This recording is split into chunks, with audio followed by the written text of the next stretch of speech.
Okay, as it's 5:01, we'll call the Tuesday, October 1st Business Operations and Finance Committee meeting to order. Michelle, can I have a roll call, please? Yes. Greg Schneider, Present. Brian Nichols, Here. Brian Anderson. Here. All members are present. Thank you. Do we have a motion for the approval of the agenda? So moved. Second. Any discussion? Hearing none, all in favor signify by saying aye. Aye. Aye. Aye. And you've had the minutes in the packet. Any discussion on the minutes? If not, I'd entertain a motion to approve those. So moved. Second. Any discussion? Hearing none, all in favor signify by saying aye. Aye. Aye. Aye. Thank you very much for that. We're going to move on to item 2A. Point of information, could I just get who moved? Thank you.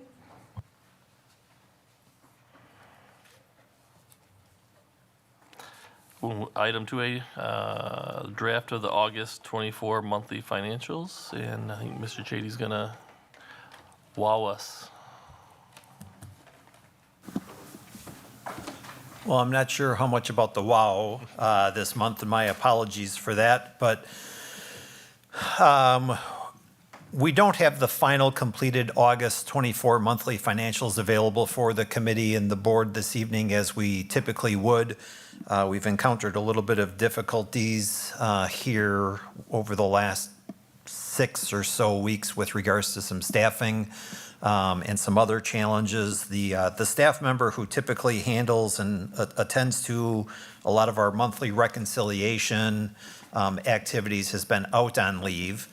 And what we've discovered is that some of the access that we need to certain third-party sites, like our credit card processor, et cetera, we're still working on getting that connection. So from a revenue perspective, we know that there's approximately $17,000 still to be booked and recorded in the month of August. And we'd prefer to do it right instead of just plugging it into the financials and then doing a journal entry thereafter to correct it. So what we're sharing with the community this evening and the committee this evening is kind of the status of where we're at currently. So I will share that posted in the board docs is the accounts payable, essentially the check register for accounts payable purposes for the month of August. That information is all accurate. There's no concerns on my part about what's there, what perhaps might be missing, et cetera there. So that information is posted and available and accurate. You will note that this month, we don't have about a 6 or 8 page document, the monthly financial activity report. It just didn't make sense for us to go forward and to compile that until we had all the numbers accurate, because we'd have to go back and update it. So we just kind of deferred. And instead, this evening, we'll share a little bit of a narrative, though we'll be a little bit quick about it because we've got a loaded agenda tonight as well. Attached in board docs and on the screen is the monthly expenditure report for the month of August. And that 10 pages, that captures in total between all of the funds, expenses in the amount of just over 5.5 million. Fairly confident that that appropriately records all of the expenditure activity. There may be a few minor things that we have to adjust yet. But the majority of our concerns is on the revenue side of the reporting, not on the expense side. So just kind of putting that out there that the expenditure report as presented, I have high confidence in. I'm not sure that I'd quite call it 100% confidence in yet, but I'd put it at that 95+% going forward. When we look at the revenues, the monthly revenue reports, and again, here, we know we're missing some values here, and we're still trying to make the connections and put the pieces of the puzzle together. I guess what this experience has taught us is, the need for cross-training amongst our department, and perhaps even more importantly, dual access to certain sites so that when an individual is out, somebody else can access and generate the reporting that's necessary. But our monthly revenues, scrolling down to the very bottom for the month of August, $318,000 here in the 24-25 school year. That does compare to $522,000, so there's about a $200,000 variance. We're not going to see $200,000 posted. Again, I'm aware of around, actually, as I look at it here, about $10,750 and some credit card transactions that need to be posted yet. I believe that there are some DPI grant revenues that perhaps could be revenues in the month of August as well. In addition to that, and will not be reflected in the monthly financials for August, we did receive about $3.9 million worth of accounts receivables in the month of August, primarily as a result of payment of the July property tax payments that property taxpayers made in the month of July that then are distributed by the city or the county in the month of August. And then we had a number of grant claims that were processed by the DPI and paid in the month of August as well. Again, those will not appear as revenues in August because they were actually booked as a revenue in the 23-24 school year. So just to kind of put that out there. And again, from a percentage-wise, my comfort level with the revenue report for the month of August, I'd probably put that about 85%. We've just got some work that we have to close the gap on yet and get that in there and get it entered correctly. We anticipate that we'll bring the entire financial report hopefully back to the board if that's appropriate later here in the month of October, or if the committee's preference is to have that come back in November with both August and September, we can do that too. That'll be your all's call, I guess. I think that covers everything that I had there. I'll pause and ask if there's any questions or concerns. Any questions from committee members? Any questions from anyone else? I just have one question. Did we have an extra payroll in August by chance? Good question. I turn to my colleagues. The only reason I say that is just, and the only thing that jumped out at me on the expenditures in the Fund 10 salaries, year over year was a pretty significant increase. Confirm that there was 3. Yeah, good observation, and thanks to my colleagues for being Johnny on the spot to help answer that. Perfect. I guess I'd open to the committee preferences for seeing this full board meeting October 15th or seeing it at the committee waiting until November 5th. Any thoughts? Because we don't know what November holds, so we might be, you know what I mean, heavy, Yep. so, don't know. Okay, so I think the consensus is if you get it put together for October 15th, let's Okay. to the board and, Yep, that is kind of our objective as well, so appreciate the grace, understanding. Thank you. okay. We're going to keep you on the hot seat there. We'll move on to item 3A, the 24-25 cash flow borrowing. Yeah, so cash flow, not really in more of an informational purpose here this evening, just to kind of make the committee and school board and community aware of a potential need for upcoming cash flow need. Again, our former line of credit has essentially closed. Technically, it's still open, though we can't draw on it any longer. We did make that, we did repay that back early September, about a week prior than, even earlier than we thought we would have been in the position to do that, but we did repay that. So essentially, we need to establish a new line of credit. Our previous line of credit was in the amount of $7 million, and I think that's been the case for about the past 3 or so years. I would anticipate that the line of credit that we will be seeking will be in a very similar position. We're still working through the cash flow computation, so there's still a process that we have to go through in order to kind of project out what our revenues and expenses will be. We've got the legal documents prepared. I do need to reach out to financial institutions to solicit some bids on that interest rate. And I do intend to explore more than our current financial institution, First Mid Bank and Trust, because I think it's appropriate for us to solicit bids from a number of financial institutions with hopes that, you know, we can generate a stronger interest rate, more favorable to the district and operations. Again, we expect to bring this forward as an agenda item, hopefully later this month. And again, my desire is to bring that straight to the Board of Education for action. It's pretty standard. Many of the board members, you know, it's kind of an annual process that we go through. So I don't think I'm circumventing the committee in any way, unless, you know, my efforts or desire to put this on as an information piece this evening, just to kind of talk about it and to see if there's any questions along the way. So I guess with that, I'll pause and see if there's any questions.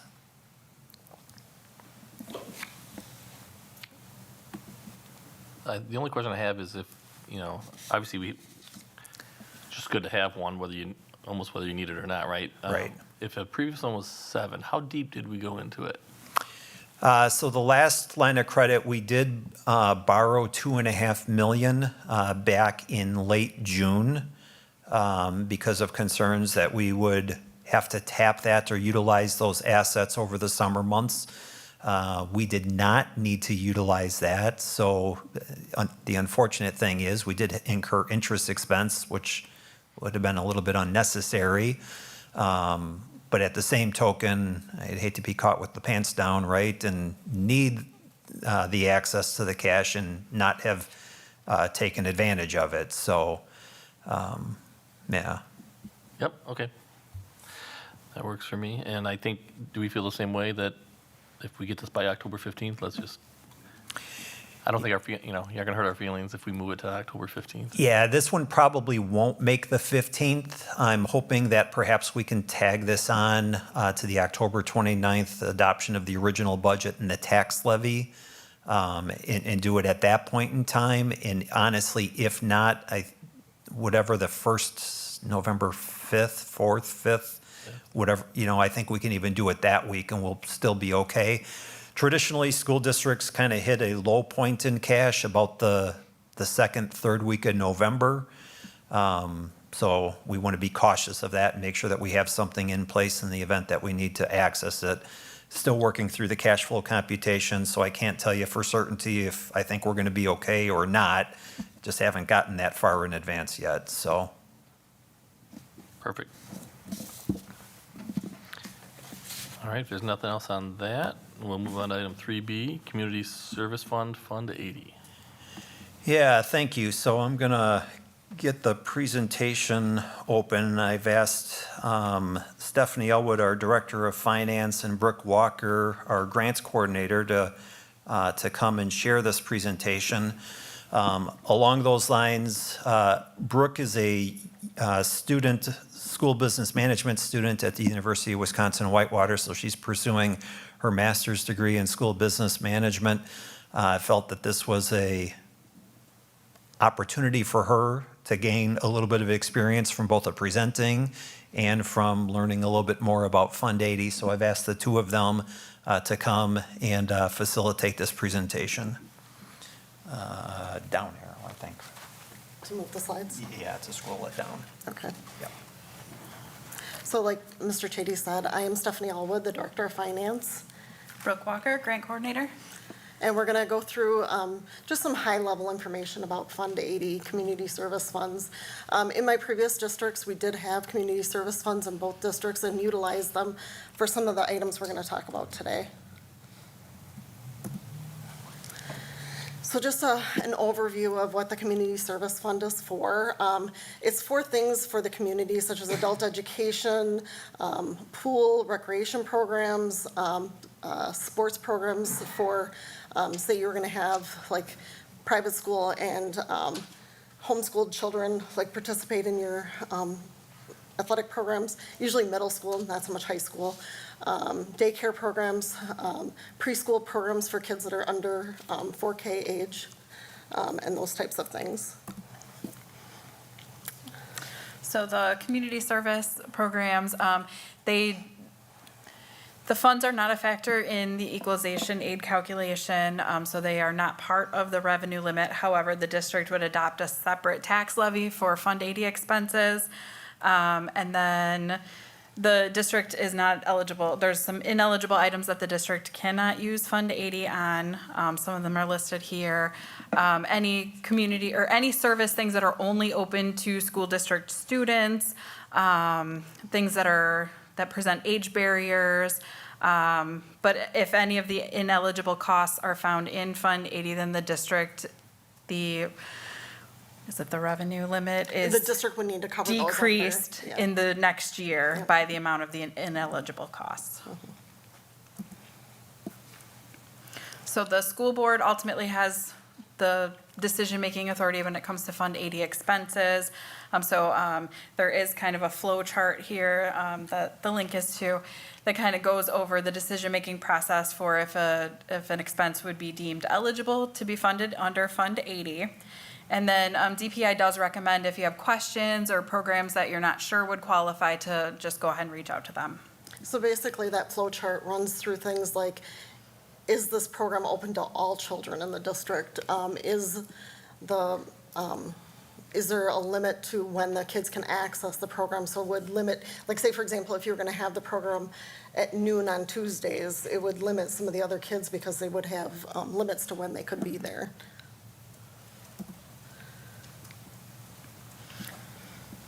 So that's, Yeah. and that's what this slide is. Yeah, sorry. so just the guiding principles. Yeah, so that flow chart runs through some of these things that, that they have to be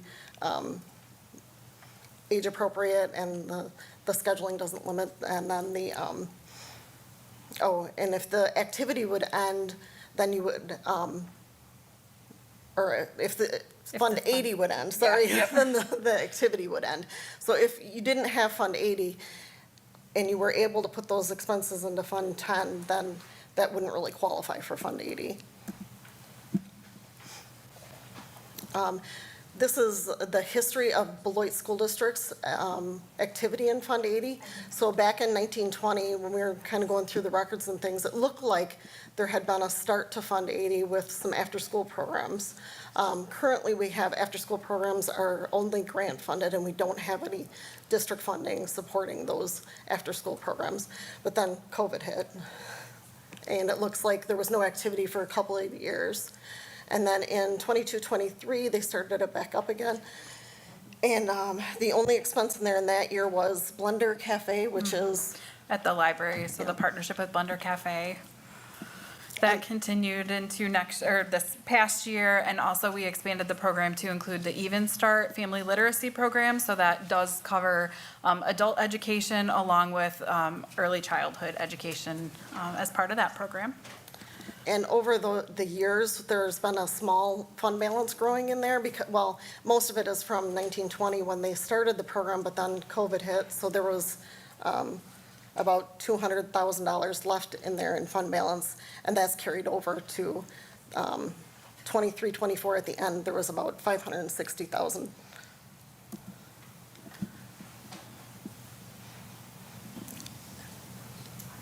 Oh.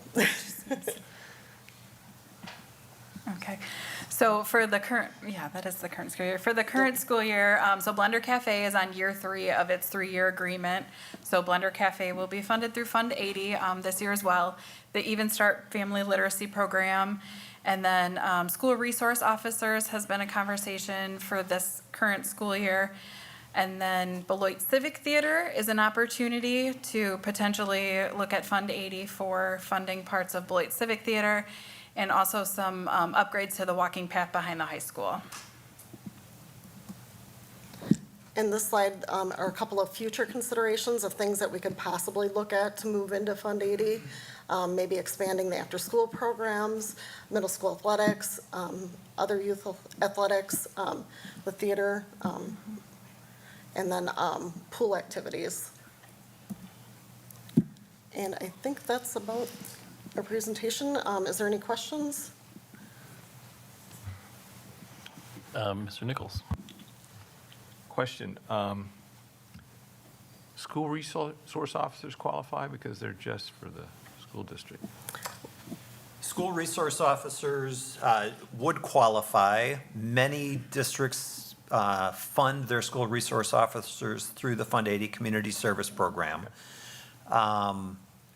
The school resource officers currently provide services mainly at the middle school and the high school, do get called to the elementaries, provide services when needed there. If we were to utilize the Community Service Fund to fund them, that resource would also then need to be made available to the local parochial or independent charter schools as well. Even in absence of that, I would say that school resource officers qualify as Fund 80 expense in and of the fact that they are City of Beloit employees. They're employed by the police department. They're under the jurisdiction of the police chief, and they can be called away from our beck and call at any point in time when a community need exists. Okay. So, we're good. Okay. It'll require a little bit of finessing perhaps with the city with regards to perhaps a change to the MOU that we have with them. Yeah. Okay, thank you. So does the list of possible uses of Fund 80, does that close at the same time that we do the final budget hearing and set the tax levy? Thank you, Mr. Schneider. You almost kind of read my mind. Yeah. So technically, as we learned, I've not really utilized Fund 80 before in my past. Stephanie's got a little bit more experience, but it does require kind of a board action or approval. What's presented on the slide currently is what our intentions are for the use of Fund 80 here in the 24-25 school year. So my thought process is to bring this back before the board on October 15th to talk about that and to have the school board actually adopt that, knowing that then would be beneficial because we come back then 2 weeks later with the adoption of the original budget. And if the board were to say, no, we're not going to do this, well, then we got to work some things out in that next couple of weeks as well. So thank you for that question. That brings up another question then. So when you bring it back, will you have numbers for the Beloit Civic Theater and walking path? Yeah, I believe that we will. I think we'll have walking path numbers in the next couple of weeks. And then the Beloit Civic Theater, to be honest with you, there's probably very little expense there. We can't, to my knowledge, we can't or we don't prorate out the utility use that they have. The expense that we've got there, I think my understanding is that the district has an agreement with Beloit Civic Theater for use of the small auditorium at the high school. Yeah. The expenses are really custodial, janitor cleanup related, that the district has always paid for. It's not really going to be anything significant. It probably doesn't amount to more than $5,000 or $8,000 a year, if that. So I'm not sure if we'll be able to put a number on that for you or not, but it's not really that large. Yep. So I think I don't like with grants, they kind of matched up the funding for the expense. So I'm just curious why there's a balance, because if you say, hey, we're going to put this in for this type of expense, and assuming that everything qualifies, right? Like we don't do anything that doesn't qualify. And then if you don't, and you levy for it, and you don't spend it, that just stays in Fund 80? It does stay in the Fund 80 balance, and essentially that's where we find ourselves here at the end of the 23-24 school year, having $563,000 balance there. We would work to draw that down because that is a hefty amount. In 24-25 currently, we're anticipating a levy of $250,000. I don't think we had that on the slide, but that's what's built in our budget for the preliminary budget was a $250,000 levy. I think it's wise to have a modest amount there, but what's the appropriate balance, right? It's a little bit different than grants. In that grants, you can spend up to the limit available to you. And here, while we may anticipate even start programming costing $260,000, we may have to add staff or whatever, and that may jump a little bit. So you got to provide a little bit of buffer. And so, assuming that we choose all the things that do qualify, and nothing gets, we don't get our hands slapped at the end of the year and not get it in our Fund 10 the next year. Is there any downside to moving everything that qualifies? Wouldn't DPI give you a master list of what qualifies for Fund 80? Kind of the opposite. They look at it and kind of tell you perhaps what you shouldn't put into Fund 80 without giving you the master list. However, school business people are pretty efficient. We do the email thing and we post to our colleagues. And to be all honest, DPI used to have, and I don't know if they still do, they used to produce a document that listed for every district that utilized Fund 80, what their programming was. So that was just a gather from the districts and make publicly available. It wasn't necessarily a DPI saying you can do this, you can't do this. So Kind of tacit approval. If they don't say it doesn't qualify, then it does, right? Along those lines, and again, we can go back to the decision tree that the ladies had referenced here, and we'll make sure that that's available to the board in advance of the next meeting and the consideration as well. We'll walk through that decision tree also to make sure that we're good. Yep. Perfect. And you're exactly right. Obviously, the more that we can move to Fund 80, that provides that financial relief to Fund 10 so that we can support classroom student achievement better. Let's not overlook the fact, however, that this is a bit of a shell game. We're moving the resources, the expenses to Fund 80. That is funded as an additional tax levy, so that does increase people's property tax and the mill rate.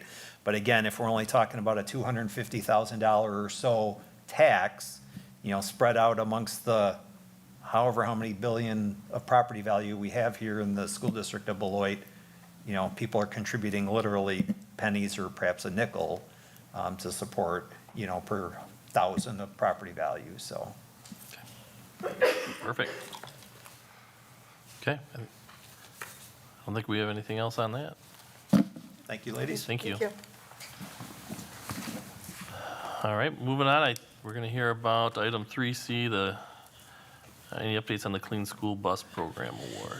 Yeah, so the Clean School Bus Program Award, significant timeline or deadline is approaching. The parties here, November 29th is a deadline date that the parties have to give a go, no-go back to the US EPA.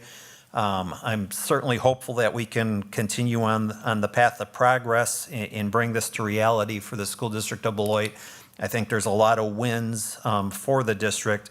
And again, the EPA award provided just over $8.7 million, which would help fund the deployment of 25 electric school buses to serve the school district of Beloit. Those buses would have to remain in service to service our district and student riders for no less than 5 years. So I think that's all favorable for the district. Along those lines, some cost savings, some immediate cost savings to the district. The school district currently pays for the diesel fuel that our school buses use to transport our students. That amounts to about $150,000 annually to fund the 31 different routes that use the diesel gas. Converting 25 of them to electric, I just kind of ballpark the savings, is about $120,000 to $130,000 annually in fuel savings that we would have. You know, that would be certainly necessary or appropriate to cover like 2 staff positions for each school year going forward. So that's all, I think, beneficial. And, you know, between even that modest savings amount and just the environmental impacts of running electric buses over diesel buses, the health and safety aspect of things for our students, I think it all makes sense. So we're still working through some site logistics. I did reach out to our partners at Highland Electric Health and Durham School Services today and sought a meeting next week with them to just kind of do a status check. And quite honestly, I'm going to push for a weekly meeting over the next 8 weeks because it's just really want to bring this home if we can. Along those lines, last week, Wednesday, I believe, we facilitated a field trip of sorts for some of our board members that are here this evening, along with representatives from Durham School Services, and we got on a Durham school bus and we drove up to the Palmyra Eagle School District, about an hour northeast of Beloit. And we had the opportunity to see and to speak to and ride on one of their 6 electric buses. So their whole fleet, essentially their whole to and from school fleet, is done electric. They do have a diesel bus available for some of their athletic stuff, but quite honestly, they're using more and more of their electric buses to meet that need as they've become more comfortable with it. So I know Board Member Schneider, Board Member Johnson were both part of that field trip experience, and I'm biased, so maybe I just won't even say how I thought it went, and I'll just ask the two of you if you have any comments that you'd like to share. I was impressed with the electric bus. I had never ridden on an electric bus before, particularly in the town part of the trip, how quiet it was. I was really impressed with that. Yeah. I was impressed again with the whole process that they went through. Again, they're working with a different company, but they had some issues with one of the bus, and that was quickly resolved by the company that made the bus. Some of the incidental things that were really good is the one bus driver was saying that behavioral issues on the bus went way down because it's very easy for the bus driver to hear everything going on the bus. There was such a difference in the noise on the bus from the trip there to the trip that we had on the electric bus, and so it was great. They've talked about they have no issues with charging. They do have a diesel bus that's kept at a driver's house nearby, just in case, but they haven't used it. And that actually it charges fairly quickly after if they have a long morning route, between morning and the evening routes, it's fully charged and ready to go again. So very impressed with all of that. I mean, they were very excited about the electric fleet, and it's easy to see just the health savings, the safety on the bus, the savings in costs and so on is a great program. Upon returning to Beloit, we did continue the field trip and we went over to McNeil to look at the parking lot area there as a potential site for the Durham school bus operations to relocate to, if that is something that the district and the board would have interest in. Not saying that that's a go, not saying it's a no-go yet, but that is one of the things that's under consideration. Speaking of McNeil, the appraisal company, L.A. Dusterbeck, was through both McNeil and Colac last week, Friday. So they have begun their work on that, and we expect to have the appraisal reports hopefully here towards the end of October, which may be good timing-wise as well. So a number of different considerations in play. You know, what the best option is yet is still to be determined. But again, one of my efforts in meeting with Highland and Durham next week is to talk about the site. You know, if we choose not to do McNeil, what's their next plan? You know, is their plan to do it at their current location on Winchester and just elevate the charging stations above the floodplain issue? Or might Durham look to lease or acquire property elsewhere in the district to meet that need as well? So, you know, again, I know that both partners are looking at McNeil as kind of their preferred, but that doesn't necessarily mean that it makes it our preferred, right? There's still things that we have to think about there. And if it's not going to be at McNeil, I need them thinking about the what else. So we'll have that conversation next week, and likely will be something that'll be back before the board, perhaps in October, certainly on November 5th again at the committee for more conversation. But that November 29th date's coming up fast and furious, and that will require Highland to issue purchase orders for purchasing both the charging infrastructure and the buses if we were to make this venture a reality. So got my fingers crossed yet. We'll see where it goes.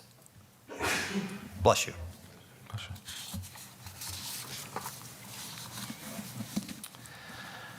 All right, if there's no other questions, we'll move on from that. You do, please. Thank you for bringing up the charging.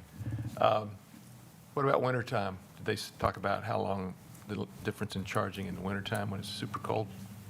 They did discuss both charging of the buses along with just general heating of the bus itself during the winter. They did kind of emphasize that you still need to have you likely need to have some sort of auxiliary heat source for the interior of the bus during the winter, because they found that, you know, when temperatures get quite low, there's just not enough there.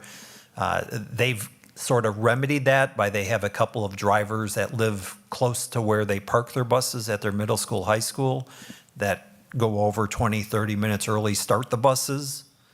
And that way, you know, provide them time to kind of heat up. So as far as charging, we didn't really speak to the cold factor on that, but they did speak to a fully charged bus at Palmyra Eagle, depending upon the route, could likely go like 3 days without having to charge it, you know, to be hooked up to recharge. Though they do back them in and charge them up after every route, you know, morning and afternoon. So, yep. You're welcome. Just one thought. You know, the main thing is we have to definitely get ready for of course, the November 29th conversation. But it's almost like a domino effect. Once the companies also see our commitment, you know, their commitments also kind of start turning as well. And so the quicker we are able to make our decisions at the board level around November 29th or our decision, the quicker that they can also start really putting their thoughts together, because we are a major cog in the wheel in this thought.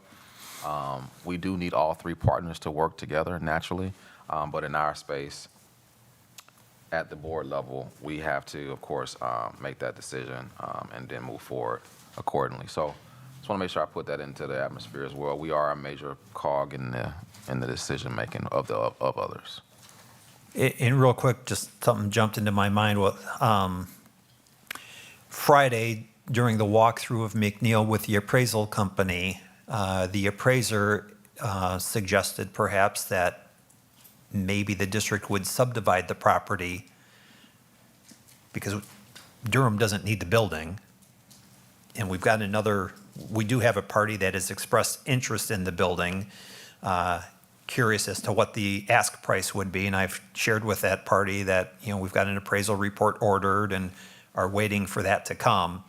But the appraiser suggested that, you could subdivide that property, set some green space aside for, the potential charging infrastructure in that bus parking lot, and then have the school available to that interested party, and then additional parking on the other side of the school. So, something else for consideration. There's too many things to consider, but something else to think about. Perfect. I look forward to hearing more. For President Jessen. Yeah, Mr. Chady, I actually have several questions, and I'm sure some of them you don't have answers to yet, because quite a few of them involve the financing, and so I'm guessing, that, talking numbers with these two other entities is probably a little bit premature, but I'll just rattle off my questions to you so that you've got them and can be Please, and thank you. thinking about them. Yeah. Is the school district of Beloit the only organization that will be using the buses? Yes. Okay. And the properties, I know the last presentation, they had said, talking about whether it was going to be leased, purchased, or rent-free, and that rent-free would come back to us in a lower contract cost. I understand and understand that as a possibility, so I'm interested to know what the financial bottom line benefit is to the school district. If we do lease or lease for free any of these properties to them, will any other businesses be taking place on that leased property? What I mean by that, will they be servicing buses from other companies or, other school districts? You don't have to answer that. No, I think I know answers to all of these questions so far, Okay. but yeah, keep going. Okay. And, if they do, then, again, are those costs that are going to be passed on to cost savings, like if they are doing servicing to other buses, will we have some financial benefit in that? If neither property, the McNeil or Madison Road property, is used, is the administration still interested in moving staff or maintenance to the Wright Building? And that was something that had been floating around in conversation. How, and ultimately, I think I asked this before, but ultimately, how is the school district benefiting financially, aside from I understand the diesel fuel costs, the property issue is something that I'm a little concerned about. So when that comes back for discussion, if you could have specifics, I would really appreciate that. Yeah. And the last question, if the McNeil property is used, how many buses total will be housed at the McNeil property? And that's all I have, and I look forward to hearing back from you someday.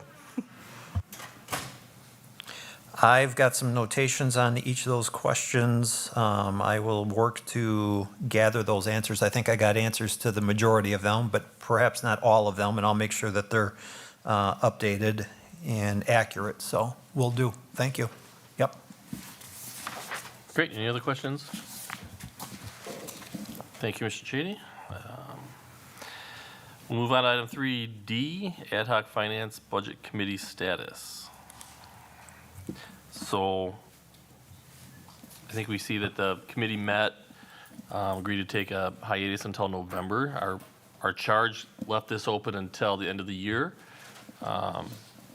So I don't think there's any action to take other than let it rest until November. And if there is a need for them to do something that's still part of their mandate, we can do that. Otherwise, it would go away on its own at the end of the year.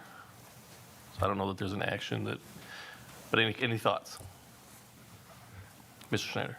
Well, Chair Fox said that they had completed their work as they've been requested to do, and so they just put it on hiatus so that the board would have time to determine whether now that they've completed, whether the committee should be suspended at this point and then move on from there, which seemed to be what her recommendation was since they've completed their work. You know, if, as she talked about, that there might be some other things that we want to look at for the next coming budget.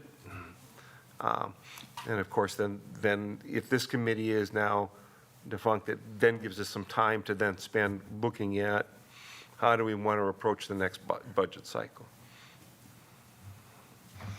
Yeah, no, that's a good point, and I think it makes sense, though, to, until we have a balanced budget, if they have any other recommendations that pop up, obviously, they don't anticipate it, because they're gonna not be working on this Right. until we have our final budget. But I don't think it hurts to Let it ride for a month? let it lie until we pass our budget. Yep. And then the following meeting after that, say, hey, we got a budget, and we'll discontinue the committee at that point. That'd be my thought. Mr. Garrison? Yes, I think one of the most important parts about the ad hoc committee was they did make recommendations, and of course, we worked through those recommendations as well.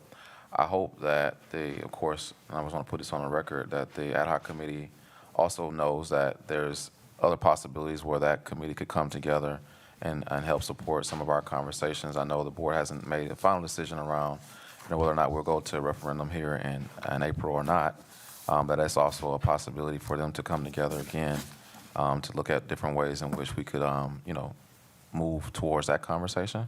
I think that'll be an important space as well. But again, that's just, some of my thoughts in general at this point.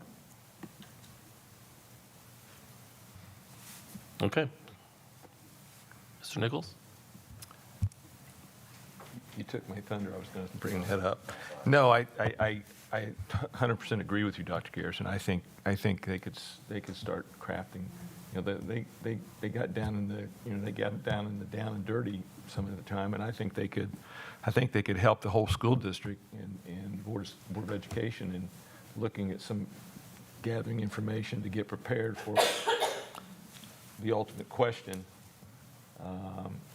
and also probably help with the 25-26 budget preliminary stuff. To help you guys out. Yeah, I sense that there are members of the committee that would be willing to continue to work in a more timely fashion, November, December, starting right away on 25-26. I question about the use of the committee with regards to operational referendum values and stuff of that nature. Sometimes that scares people away. So, just kind of setting that out there, that, if that was a charge per se, that may be a deterrent for some individuals to participate, though it also may attract other people that would be interested to participate. So, and I hate to suggest it, but maybe there's two different groups, right? An ad hoc finance budget that gets a renewed charge or a new charge focusing on 25-26. And then perhaps there's some other group of people that get together to talk about, do we go in April? And if so, how much and for what purpose? So. Perfect. All right. Any other discussion on that one? If not, we'll move on to item 3E and the 4th Street barricades upgrades. Yeah, so Mr. Bricko has brought forward a great idea with regards to making some improvements there. Quite honestly, based on the information that he's got, received so far, it's something that he could fund within his budget and without even board approval. But simply because of the high visibility, I thought it would be appropriate to bring it before the committee and just kind of have him walk through the idea, I'm having a bit of a difficulty getting it projected up there, so let me see if I can try this again. And then I'll turn it over to Mr. Bricko. Hey, second time's a charm. Which, just these ones, right? we Yeah, left, right, up, down.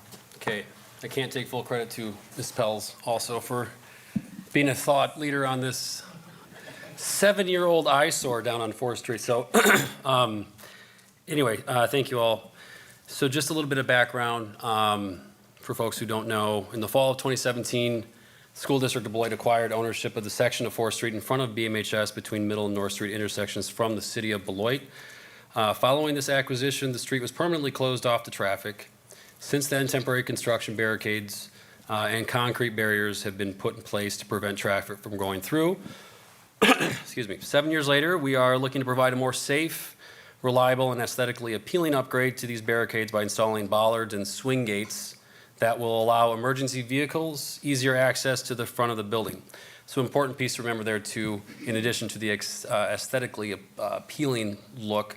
After talking with Ms. Pels and other staff at the high school, when emergency vehicles are dispatched to respond to emergencies on site, oftentimes staff are needed to go outside and physically remove the current barricades. These swing gates would permit us to give the fire department, also any other emergency responders in the community, as well as administrators in the building, access to the keys to unlock and open these gates during emergency situations. So this visual here will show sort of where we maintain the ownership of the property, or not the property, but the roadway, and then the city still maintaining the crosswalks at the Middle and North Street intersections. You can see highlighted there. So with the installation of these gates, they would have to go in between those arrows. I've met with, well, before I jump to there, I'll use this visual as to give you a kind of a sense of what we're thinking about here. Picture here is the rear entry to Regal Beloit downtown.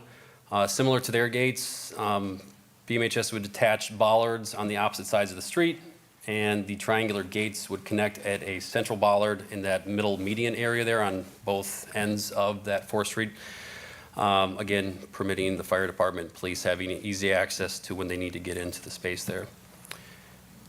Next steps, I've kind of crossed T's, dotted I's, met with the necessary folks down at the city, with the city engineering division, city inspector's office, fire department. They've all given the green light on this proposal and this idea.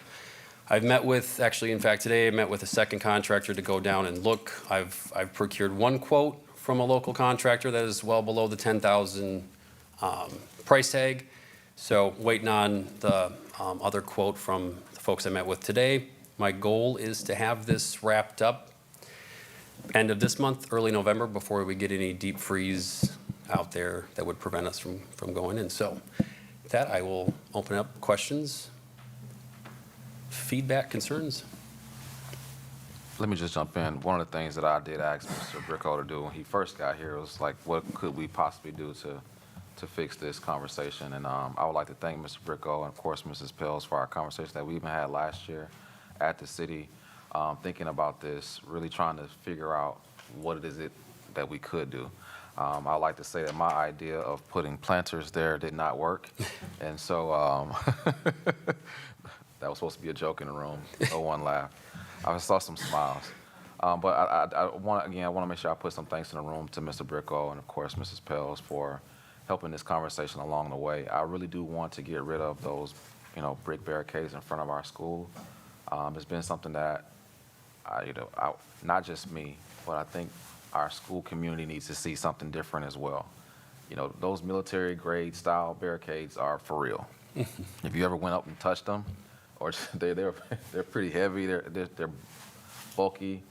And when we have emergencies in our school district, it does take a lot of time for that to happen. Unfortunately, last week, we had some very serious things that happened in our district where a delay to getting kids services or to getting people services happened because of those barricades. And I don't know how that makes anyone feel in this room, but for me, you know, being a district administrator, every minute counts, especially when we have emergencies.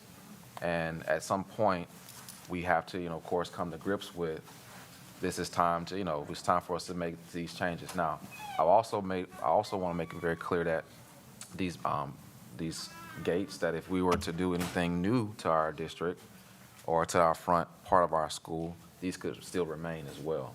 Yeah. And so it could be a part of the new aesthetics that we could possibly come with in a future capital and or operational referendum. And so these are some of the things that could stay even in the midst of us not necessarily having a full plan for that new 4th Street entrance to our high school, which a capital referendum will be needed for. And so I want to make sure I put that into the atmosphere as well. Again, thanks to everyone that has something to do with this. And again, it is something that we definitely want to move forward with from a district administration perspective. I'll turn it back over to the board.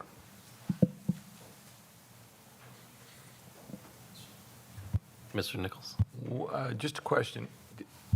So the gates, they're going to be locked with a lock and key? Yep. Is it possible to make it, I know that would cost more. Mhm. Is it possible to make it electric censored somehow? It is. That would require me coming back here probably and asking you guys. Okay. We've discussed multiple scenarios and visions. One was even a retractable bollards going up and out of the ground. That's a pretty hefty price tag. So kind of just working with what we got, and but anything besides what we have now. Yeah. I will share real quick that my former district in front of our elementary school in Marshall had a similar swinging gate in the fire lane to prevent parents from using that to pick up their kids. And when the need occurred, when there was an ambulance call or the fire department was responding, a staff member would go out and open the gate. So that was just an assigned duty. But, from a first responder standpoint here in Beloit, and quite honestly, I would also say from a winter snow maintenance, the district's responsible for cleaning that section of roadway as well, so that first responders have the ability to get in there. And having that stuff out of the way and just the ease of the swinging gates makes it ideal then for first responders and for the maintenance crew to get in there and take care of that snow, so. And it's cost effective. Okay, any other comments? Like you said, you don't need our approval, and I don't see anybody up here screaming no stop, so I think that's a great idea. Yeah, So I thank agree. you for coming up with that. We'll move on to item 4A. Our next meeting date, as scheduled right now, is Tuesday, November 5th. And I would entertain a motion to adjourn. So moved. Second. Any discussion? All in favor signify by saying aye. Aye. Aye. Aye. We are adjourned, and the regular business meeting should start very near to 6 o'clock in just a few minutes.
Good evening. It is 6:03. I would like to call tonight's regular board meeting to order, the Tuesday, October 1st meeting.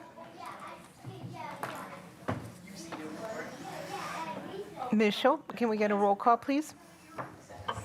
Yes. Greg Schneider, Present. Amy Levy, Here. Brian Nichols, Here. Brian Anderson, Here? Tom Hankins, Here. Megan Miller, Present. and Tia Johnson. Present. All members are present. Thank you. Can I get an approval of the agenda, please? So moved. Second. Moved by Brian Nichols, seconded by Tom Hankins. Any discussion? Hearing none. All in favor? Aye. Aye. Aye. Aye. Aye. Any opposed? Tonight, for our Pledge of Allegiance, we have Principal Thibodeau from Robinson Elementary to introduce some of the students that will be leading us in tonight's pledge.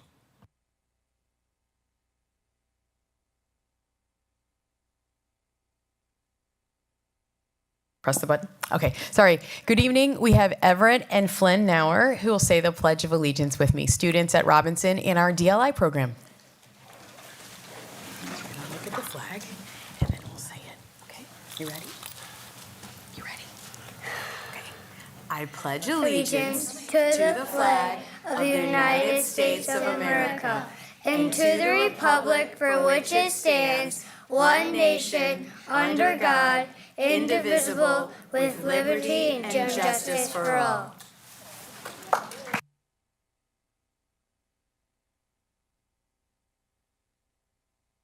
Thank you so much.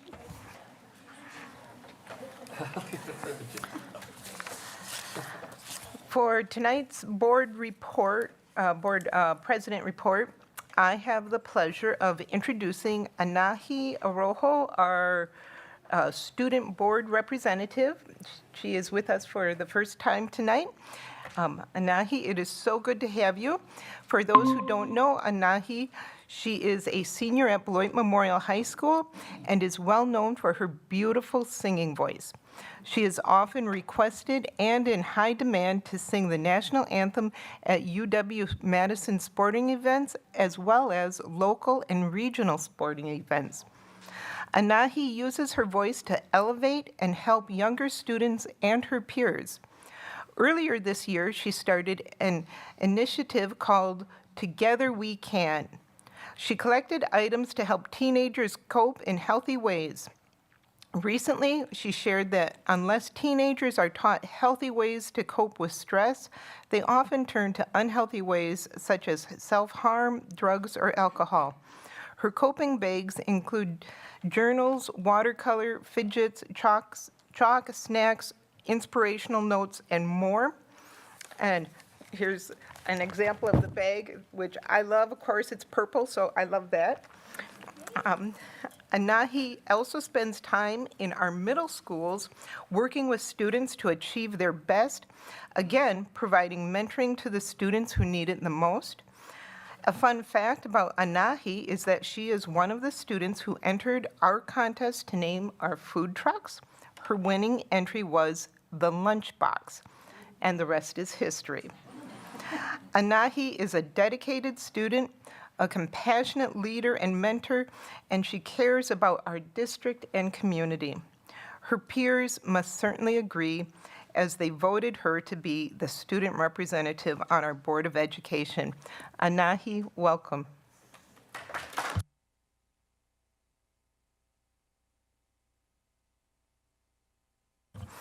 Anahi, would you like to share a report to the board? Yes, first I want to thank you guys for having me here. So I'm going to go over September's report and kind of just go step by step of each section I have. So first, I wanted to give my perspective. It hasn't been the best start to the school year. I know there is more we need to improve on, but I have no doubt we can do it. We have a lot of students, so you can imagine going from summer break to back to school may feel like. Everyone is feeling many different types of emotions. I am very excited to continue being involved in all of my clubs and sports. I know many of my peers are very excited as well, especially us seniors who are ready to graduate. Student concerns is the next topic. School safety has been at the top of students' minds. Social media has been a big part of that.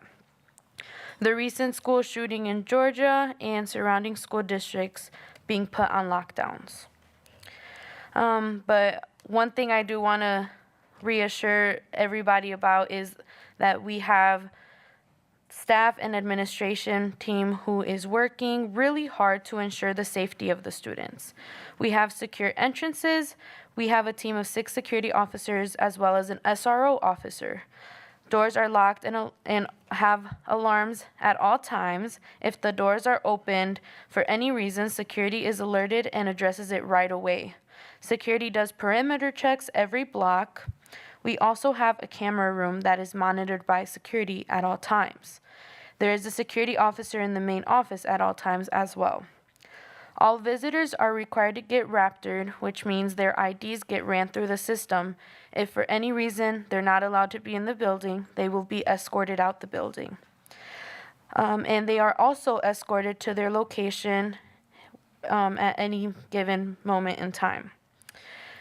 With the student concerns, I do want to reassure as well that we do have mental health resources as the Counseling Care Center, counselors and social workers, and for the second year that has been a thing, the Peace Room. Next, I would like to move on student and staff highlights. I created a Google form that teachers, staff can highlight any sports, any teachers, principals, whatever it may be for all the great things they do. So the first one was BMHS soccer team. And this person wrote, I absolutely love that Danu's soccer players simply show up on and off the field. Coach Danu truly knows and teaches his student athletes what the meaning of a team atmosphere, culture, accountability, and being part of something bigger than yourself really means. Keep up the great work, students and coach. Next, I have 2 staff highlights. The first one was Brian Michaels. Mr. Michaels was named Beloit Rotary Teacher of the Month for the month of September. Next, we have Joe Vridox, which BDN featured Mr. Vridox, principal at Aldridge, and the article talks about his role in managing great ideas. Next, I move on to program highlights. There will be 2 programs that are highlighted for this month.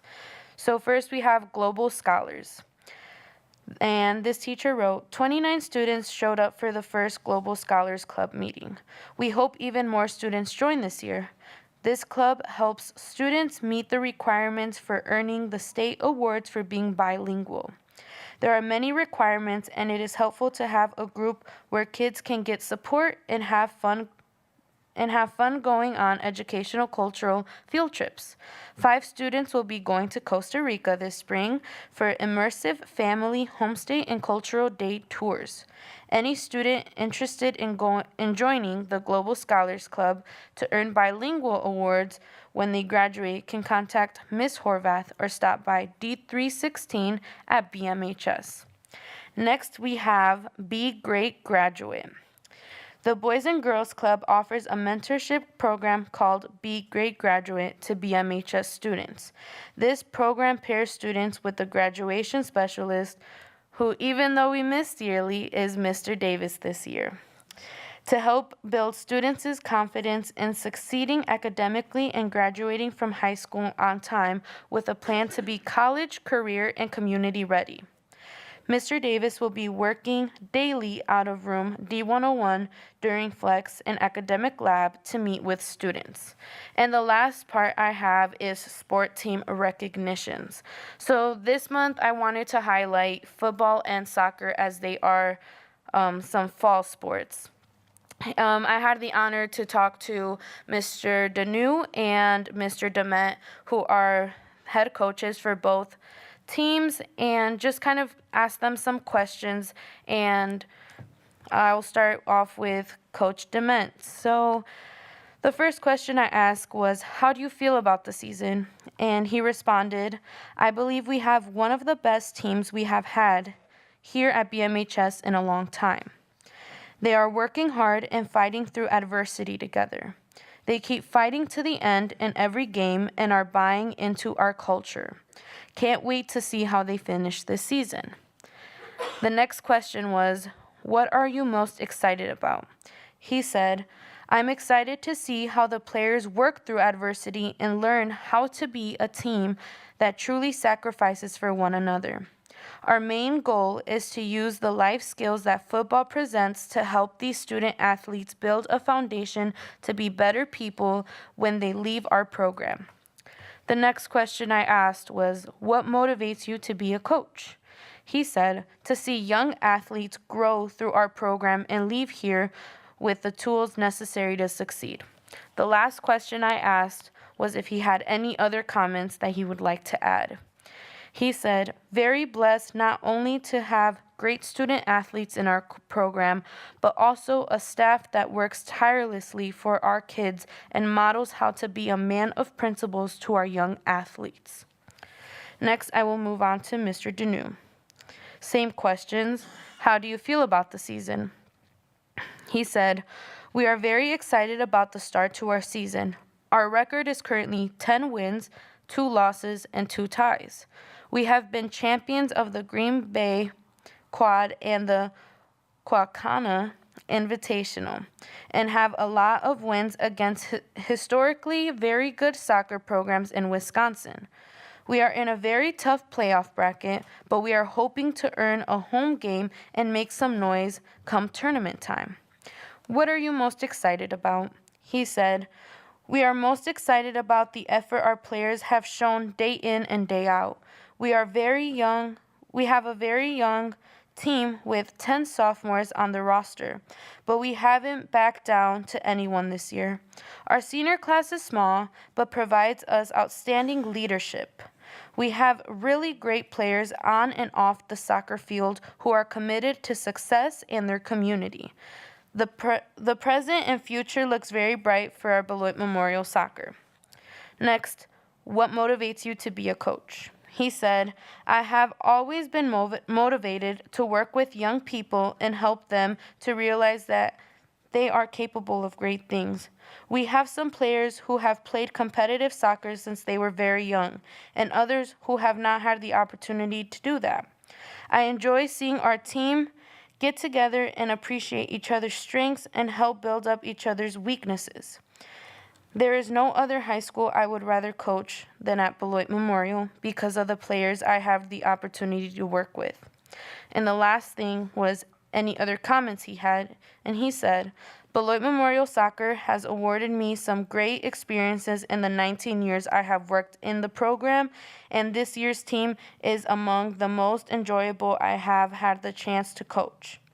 This group is full of great human beings who will go on to do amazing things as they become adults.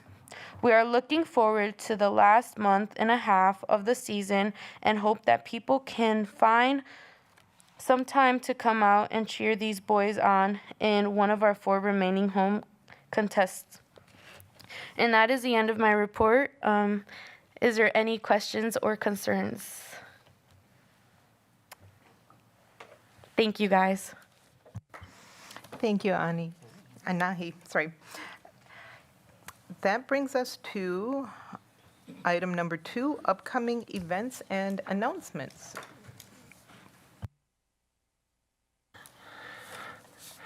Upcoming events and announcements. Tonight, as just aforementioned, our boys soccer team, coached by Brian Danu, are playing at home against Union Grove as they continue to drive toward victory. So maybe somebody could look over to see how the score is.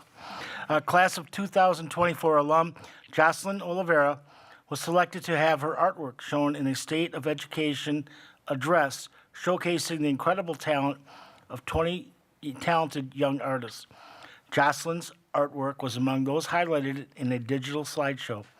Check out the school district's face page to see her artwork. On Saturday, October 12th, from 11 a.m. to 4 p.m., the third annual State Line Area Multicultural Hispanic Heritage Celebration is being held at the Harry Seymour Pavilion in Riverside Park. There will be plenty to see and learn about Hispanic heritage. This concludes our announcements and upcoming events for Tuesday, October 1st, 2024. Thank you, Board Member Hankins. That brings us to public comment. Ms. Shope, are there any public comments for tonight? Yes, I have one in the room and 2 emails. Okay. I will read the. Speakers will be announced and invited to the podium by the board secretary. Each person will be allowed up to 3 minutes to speak. Should the individual require translation assistance by a translator may be of the individual's choosing or one provided by the district. Public comments requiring translation will be given 6 minutes. An individual's 3 minutes may be yielded to another individual. However, each person must complete a public comment card, indicate if speaking or yielding time, and give the public card to the board secretary. An individual may speak on behalf of a group. However, no more than 2 people may yield their time to any one speaker. Individuals wishing to comment are expected to comply with the following norms in order to maintain a respectful and orderly meeting to prevent discussion of confidential matters in public forum. Comments should be directed to members of the board and not district employees, students, or other members of the public in attendance at meeting. Signage, banners, or other material which impedes any person's view of the proceedings shall be relocated. Speech that is belligerent, disorderly, disruptive, repetitive, or which exceeds the allowable time permitted for each speaker is prohibited. Concerns or questions that entail the disclosure of identifying information regarding specific students are prohibited. Response from the board, if any, will be limited to clarifying inaccurate information, seeking additional information from the speaker, or acknowledging that the speaker has been understood. The board will not debate with an individual, and the board may not take action on an item raised during public comment that is not on the meeting notice or agenda. The chair will interrupt and rule any individual who violates any of these norms out of order. If ruled out of order by the chair, the individual's opportunity to address the board will end immediately and the microphone will be turned off. Thank you for your participation and courtesy.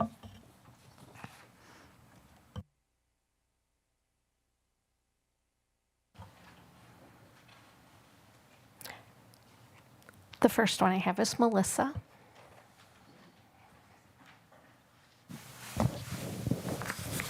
Good evening, board members and Dr. Garrison. My name is Melissa Rohrbeck. I'm co-president of the Beloit Education Association, here tonight to once again speak on the topic of furlough days. This isn't the first time the BEA has been up here this year to speak on this topic. We just want you to know that we are still against the idea of furlough days as any part of balancing this school year's budget. We recognize that we are still in a budget deficit. However, teachers have already started paying the increased amount of insurance costs to contribute to balancing the budget. Having us also take a furlough day is just another huge hit to teachers' paychecks and to morale. While we recognize the step increase that was given to us this year, even with the deficit, we also know that the raise was a 0% raise toward the cost of living, while CPI was over 4%. In saying this, however, the BEA hopes to diligently work with the school board and the school district when it comes to passing another referendum. We all know that it is vital that a referendum be passed in the school district. We need to work together to support our schools. Highly qualified teachers need to be sought out for our open positions, and those who are committed staff who have been here need to be retained to continue to teach our students each day. In conclusion, we strongly ask that you vote against any part of balancing the budget that would include these furlough days. Thank you. Thank you, Ms. Rohrbach. Ms. Shope, the online ones? Yes. The first one I have is from Michelle. Hello, my name is Michelle, and I live in the city of Beloit. Unfortunately, I am unable to attend tonight's meeting in person. I was, however, in attendance last week. Everyone that was in the room knows how that went. But why was the entire video not made public? Who is responsible for posting the board meetings for the public? Why was last week's video severely edited? By who, and who requested the edits? Is there an existing policy in place that can inform us all on the legality of editing a public board meeting video prior to posting? Where can we find the current policies regarding video board meetings? As you can see by my questions, this action greatly alarms me and many others. I frequently hear the word transparency thrown around here. Possibly someone needs to crack open a dictionary. We, the residents of Beloit, need you to do better. Approval of an agenda is not a difficult matter, and if you find it difficult, maybe some should step down from their position. Also, if your lives are too busy that you find yourself unable to attend the board meetings that you agreed to attend when you took the office, maybe you should step down. Showing up to your job is literally the least you can do. Sure, it has been deemed acceptable in the past to attend virtually, but the crippling days of COVID are behind us. Let's agree to actually come to work like we elected you to do. If circumstances keep you away, it should be required that we actually see an absent person's face in real time, not a picture of them on the screen. The job requirements have not changed since any of you ran for office. It matters that you attend meetings in person. Do better. And lastly, probably the biggest requirement of the superintendent position is to propose a balanced budget. From the numbers presented at last week's meeting, the detail that stood out the most to me is that there has been no progress in over a month. The numbers from last week are exactly the same as the numbers quoted on August 27th. Meanwhile, we still have not seen any cuts at COLAC, not one. Teachers, paras, and staff are all expected to just figure it out as to how to proceed with less. COLAC should be no different. I know for a fact that I do not speak for myself, and when I say there must be cuts at COLAC. Time is running short, Dr. Garrison. Do the right thing here.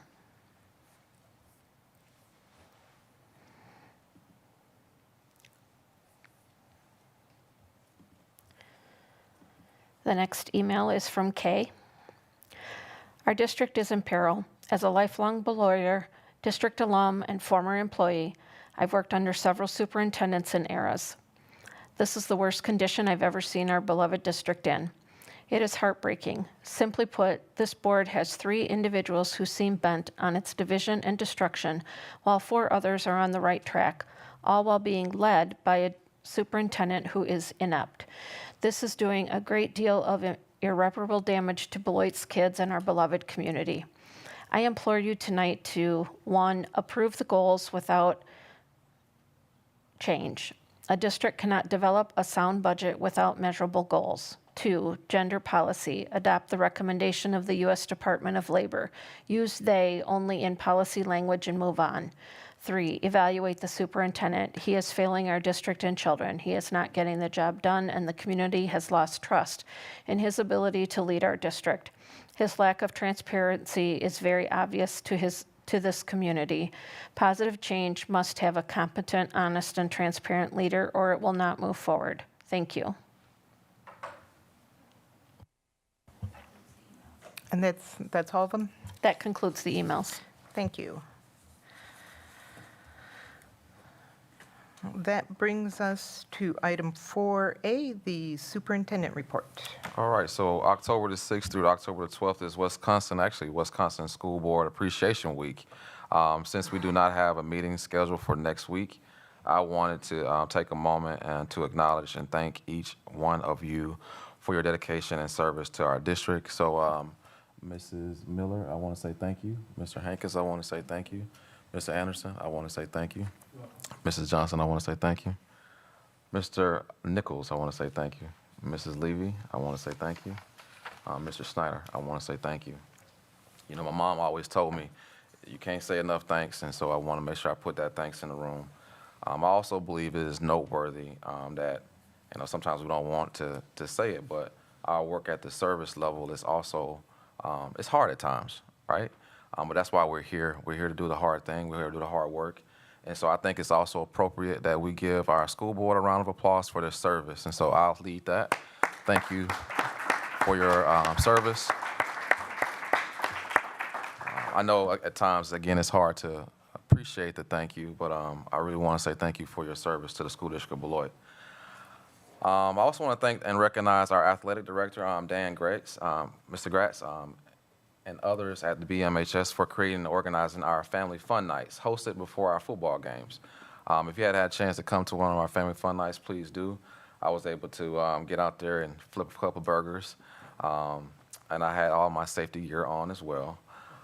These events have been amazing. We have received such positive feedback from our families and students, and everyone seems to be having just a good time. We have hosted 2 of those family fun nights so far, and recently we honored our veterans and our first responders.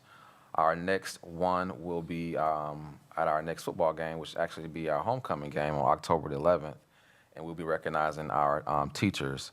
We do play the Badger High School for that game.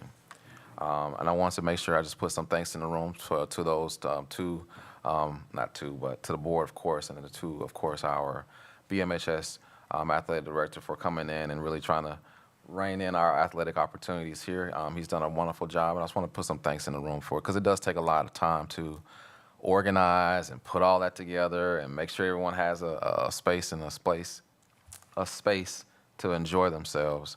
And again, I wanted to make sure I put some thanks in the room for him. And that concludes my report. Thank you, Dr. Garrison. It brings us to 4A, legislative update. Thank you very much, Board President Johnson, and thank you so much, Dr. Garrison. We appreciate you too. It's an honor to be here.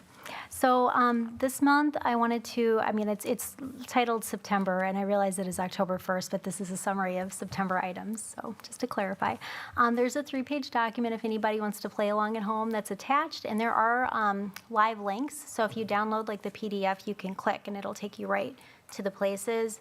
I think I checked them all last night and they were working, but if something doesn't, just email me. I'll make sure you get whatever information you need. So just to be brief, just wanted to highlight, as was mentioned earlier, there was a 2024 State of Education address from Dr. Underly, our state superintendent. I attached the full transcript, and you can also see the full video. It's linked up to Wisconsin Eye, so I think you have to create an account to watch the video, but it is on the DPI website. Wanted to highlight first, of course, as always we should be, she extended a lot of appreciation to all of our teachers, and of course honored the Teacher of the Year award winners, which I think should go to every teacher in our district. So thank you all. Also, on less of a positive note, she highlighted just the dire need for special education funding. Since 1994, the state has promised to do a 2/3 reimbursement towards special education funding.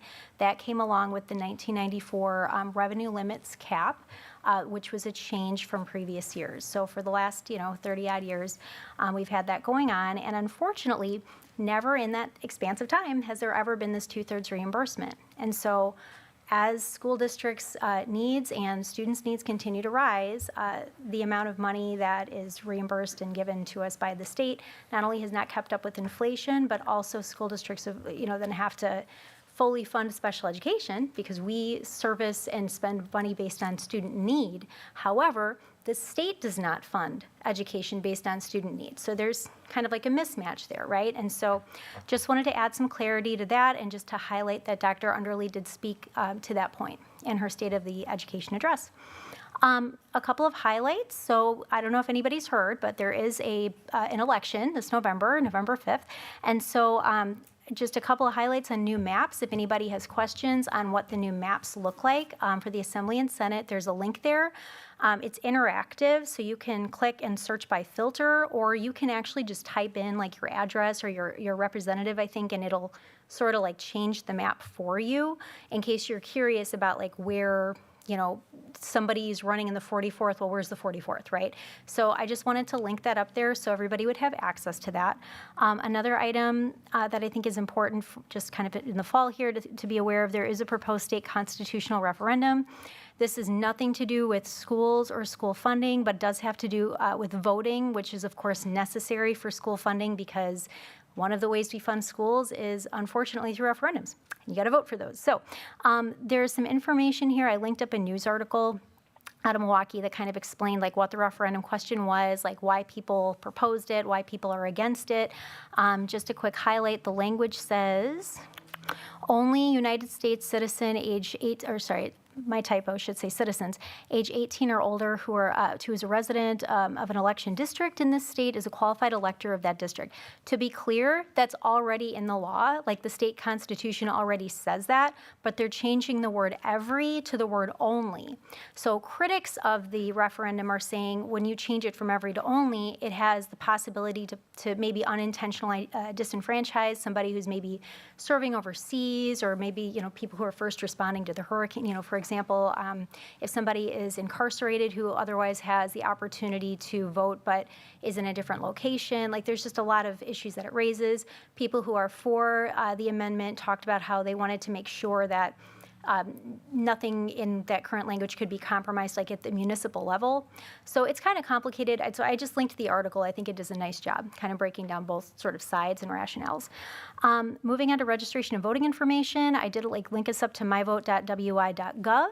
If you want to just check and make sure that you're registered, you can do so on myvote.wi.gov. You can check your ballot. You can figure out where your polling place is. All of that information is on there. Next, the state referendum questions. Since we are not going to referendum this November, but just wanted to add some context, like how's the rest of the state looking? So this November 5th, our election will include across the state 137 referendum questions to fund schools. So this is different from like the state constitutional thing that's going to be on every ballot. There are 137 referendum questions posed by 120 districts across the state of Wisconsin. So that's quite a large percentage of, we have, correct me please, is it 421? I think school districts in the state. So of the 421 school districts, 120 are going to their communities to ask for increased funding, and some are asking more than one question, which is why it's 137. So some people might be asking both for like a capital referendum, like we need to fix our buildings, and an operational referendum, we need more funding to fund the needs in our school district. Right? So that's kind of the situation there. It's linked on DPI if you click around a little bit, but I directly linked you to it. They actually have like a spreadsheet. So I just did kind of like a total at the bottom, and I'm going to try not to read this number wrong because it's a really big number. Is that? So it's like, I didn't practice this at home.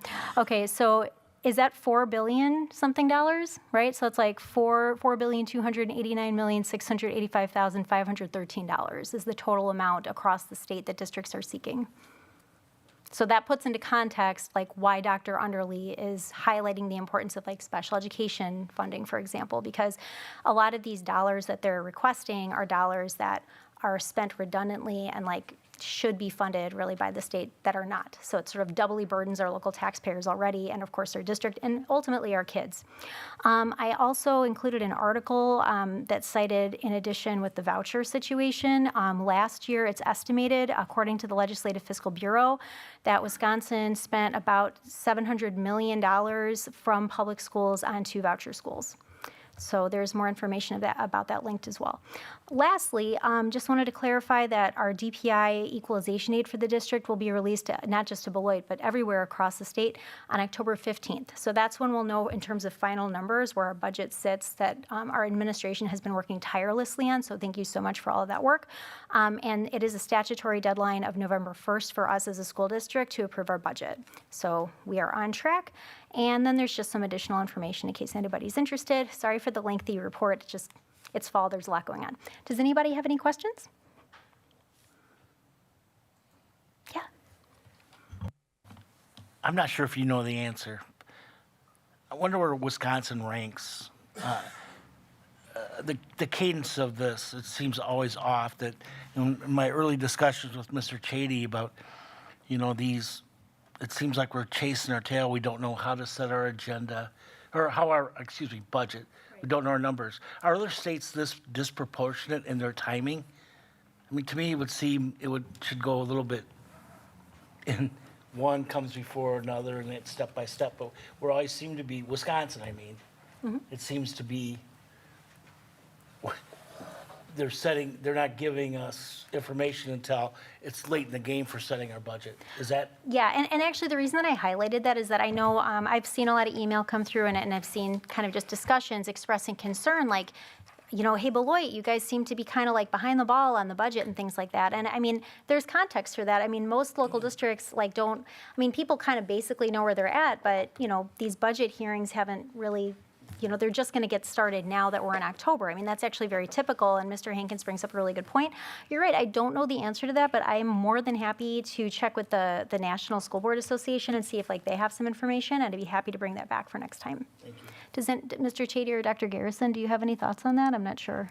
Every state does it different. I can tell you that Wisconsin State we've had this conversation multiple times around when money is released and when it should be released. Unfortunately, that's something that we locally don't have any control over. And so, we do have control over it based off of who you vote for. You know, there's a change that could happen based off of the conversations that people really want to see changed. And so that's a part of everybody's right to vote. But right now, no matter what side of the conversation you're on, it hasn't been a compromise too. So it just makes it a little bit difficult to figure that part out. Thanks, but yeah, I'm happy to research that and bring that back. Thank you so much. Anybody else have any thoughts or questions? Yeah. Yeah, so I think, some of the things that I've heard is, if you're a district that has your fund balances within your board policy, and you've got the 15, let's say in our case, 15% or something is the minimum, I believe. So let's say we had 15 to 18 million in our fund balance. You could propose a balanced budget in June, and if the numbers changed a little bit by October, it could be a manageable change, from a third Friday count or something like that, right? But when you're in the position that we're in, every dollar matters, right? And so I think that's a difference too, that some districts that are flush with cash have the ability to put that out sooner. I'm so glad you brought that up. And just to add to that's a really excellent point, right? So districts can say, yeah, we're shooting for this. They got some wiggle room, right? Another thing to point out too is that during the ESSER funding kind of days of COVID, which I don't really want to go back to, right? But there were a lot of districts that would put out things like they were sort of counting their chickens, right? And so they would propose a budget, and part of that funding was we're going to get these ESSER dollars. So the school district of Beloit, just to clarify, never did that. So a lot of we've heard a lot of talk about, we've passed these deficit budgets. We passed deficit budgets because we were waiting to see when those ESSER dollars came in and where we came in at. And it's not like it went amazing and we we ended up with $15 million more dollars than we thought, and I don't want to give anybody a false sense of that either, but there were some districts that, across the state that passed balanced budgets in those years, but then ended up in a deficit because things didn't necessarily pan out. And so I guess, again, want to compliment, our administration and kind of the culture that we have in our budget and finance and, kind of offices here, and just kind of leading with that, we're going to deal with what we know. And I just think that that's really important to add to the conversation as well. Anything else? Thank you all so much. Thank you, Board Member Miller. That brings us to board action and discussion items. The first item is approval of membership for naming committee consideration for the Beloit Memorial High School basketball court, Johnny Watts. The background on this is Mr. James Simmons came to the board and presented information regarding Johnny Watts' accomplishments and made the recommendation to name the Beloit Memorial High School basketball court after Mr. Watts. The arena itself is named after former basketball coach Bernie Barkin. However, this would be naming the actual court after Mr. Watts. Mr. Simmons brought to the meeting not only documentation, but other supporters as well as Mr. Watts' grandson. The board received a request to consider naming the BMHS basketball court after Johnny Watts. Since a request was received per board policy 950 and 950 Rule 1, the board is now appointing a naming committee to review the suggestion and make a recommendation to the Business Operations and Finance Committee to accept or reject the suggestion. The Business Operations Finance Committee will then make its recommendation to the full Board of Education. The purpose of tonight's discussion is policy 950 Rule 1 provides a list of who the committee may consist of and criteria that may be considered when naming school facilities. Attached is the recommended list of persons that may be used to fulfill the list per board policy. At this time, we have 2 members of the board that have volunteered and to be on the naming committee. We've got Board Member Amy Levy and Board Member Greg Schneider. And this is, okay, who is this from? It's from me. Me. Okay, okay. It came in late, just before I left. Oh, okay. So at this time, are there any board members that would, the committee, 950, policy 950 Rule 1, the committee may consist of 2 members of the board, 1 building level administrator of a facility not being considered for the name change, a central office administrator, 1 person from the building involved, 2 persons from 2 other school locations, 2 members from the community, 1 person from the Historical Society, and 1 person from the Landmarks Commission. Are there any recommendations from board members for any of these positions? Mr. Hankins. Yeah, I've not consulted. I'm going to name 3 people because we don't know who's going to accept or not, but 2 members of the community I'd like to present: Lamont Weaver, Tim Listaby, and Mike Masterson for consideration and/or asking. Thank you.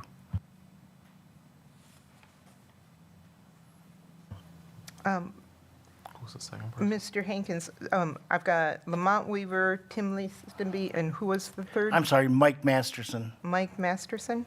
classes 71, 72. We all know Lamont. Okay, any other board members?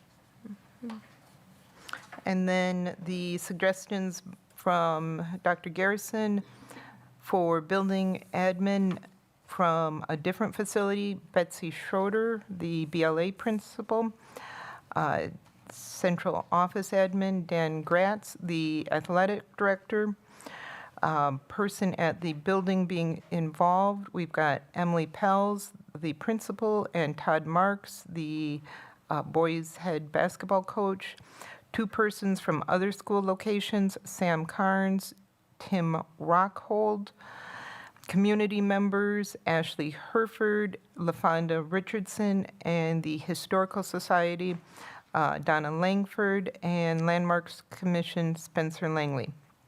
And other names considered: Stephanie Williams and James Simmons.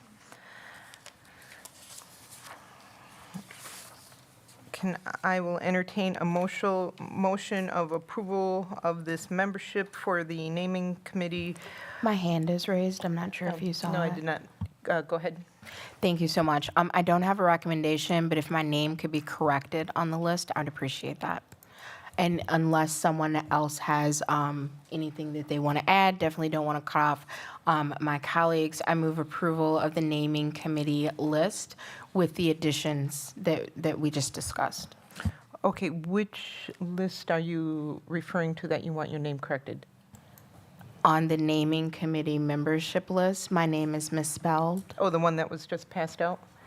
Well, it's my understanding, because I called and asked about this earlier, is that it was attached, but for some reason on our end, we couldn't view it. So I asked Ms. Shope if she wouldn't mind emailing it out to everyone so board members would have it.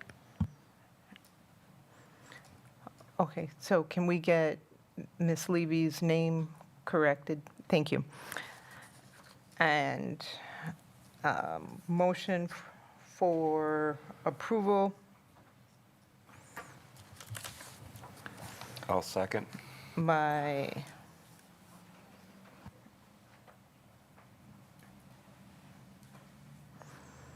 Amy Levy, seconded by Greg Schneider. Any discussion? Yes, Mr. Hankins. So where does this committee go? I mean, who is going to contact these people to see if they are interested in doing it? And I just want to know how that happens. Thank you. Ms. Shope will contact the board secretary. Shope will contact these members, suggested members, and then if it gets approved, it's moved to the finance committee. Thank you. Any other questions or comments? Okay, all in favor? Aye. Aye. Aye. Aye. Aye. Aye. Any opposed? Motion carries.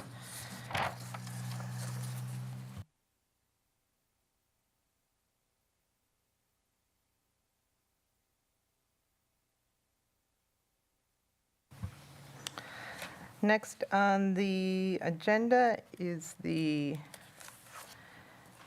district goals. The purpose here, in order to develop board goals and superintendent goals, the board first needs to set realistic and measurable district goals for the upcoming school year.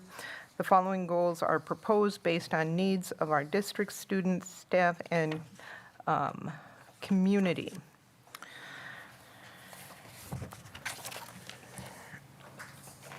We have attached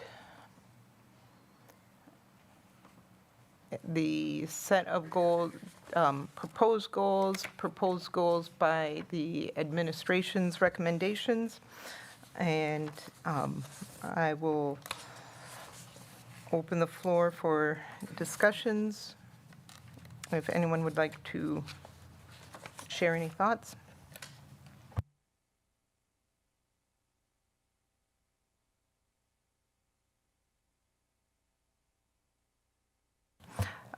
Ms. Miller. Thank you so much.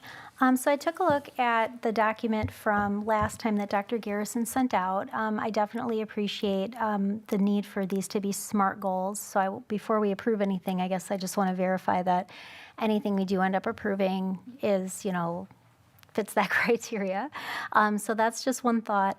Another thing is I did some reflecting since last week, and I recall that actually when we were transitioning in to hire Dr. Garrison, some of the guidance given to us by Dr. Anderson, who served as an intern for a short period of time, was when we do goals for the superintendent that we keep them very focused to like 2 or 3. So here's kind of what I'm, and the reason for that is not that we don't want to do all of these things, and there's really nothing on here that really personally, I have any issue with. I just want to make sure that when we set those goals and we're measuring them, that we can be very effective, and it's very difficult to be effective when you're spreading your resources over 4 to 5 goals. So I'm going to offer some thoughts and suggestions, and just happy to see where the conversation goes. I think as long as we can get it, again, into that SMART goal format, to me, goals 1, 2, and 3 are probably the easiest to measure, and we've got momentum in that direction. I think they're very reflective of the concerns that we've heard already, very, very much so in many different formats. I don't want to overlook the importance of honoring staff retention and honoring what our teachers need from us. I think that there have to be discussions with that, and I think that that's also embodied to some degree with the we're already going to be doing the eval, what is it, the school perception survey, so that we can get that feedback and act on it. I don't know, again, with the notes that were given last time, we can't give, with the balanced budget, we can't give our staff the compensation that they need. So that's just out there. Also, Dr. Garrison did note in his notes for number 4, there's limitations that we necessarily can't control, but I do think that we should work all of these concerns into our next strategic plan, because obviously we have to try to retain our staff. So I was just the way that I'm kind of conceptualizing this, just to kind of summarize, if we were going to be hyper-focused on 2 to 3 goals, personally, I think 1, 2, and 3 make a lot of sense, and I'm sort of conceiving his possible goal 5 for discussion with like the board governance model. I really think that that's like a board goal.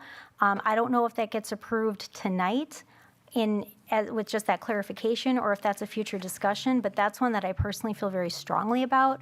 We as a board need to professionally develop and continuously improve, because that's the expectation that we have for our district, and that's what our kids need from us, and so we need to kind of set that culture.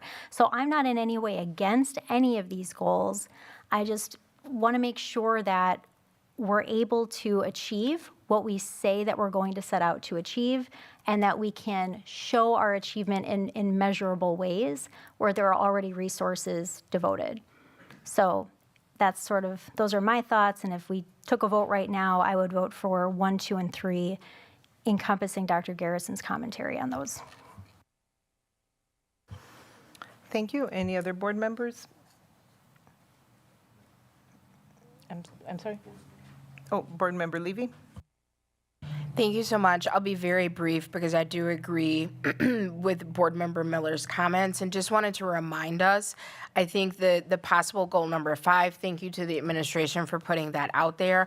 I would love to see the board do a self-evaluation, because that is needed before we can do board goals, which I think are critically important. I would also like to add, not that this needs to be voted on this evening, but after we do our self-evaluation and we come together as a board to create our goals, I think it's really important if we use as a reference point the governance core.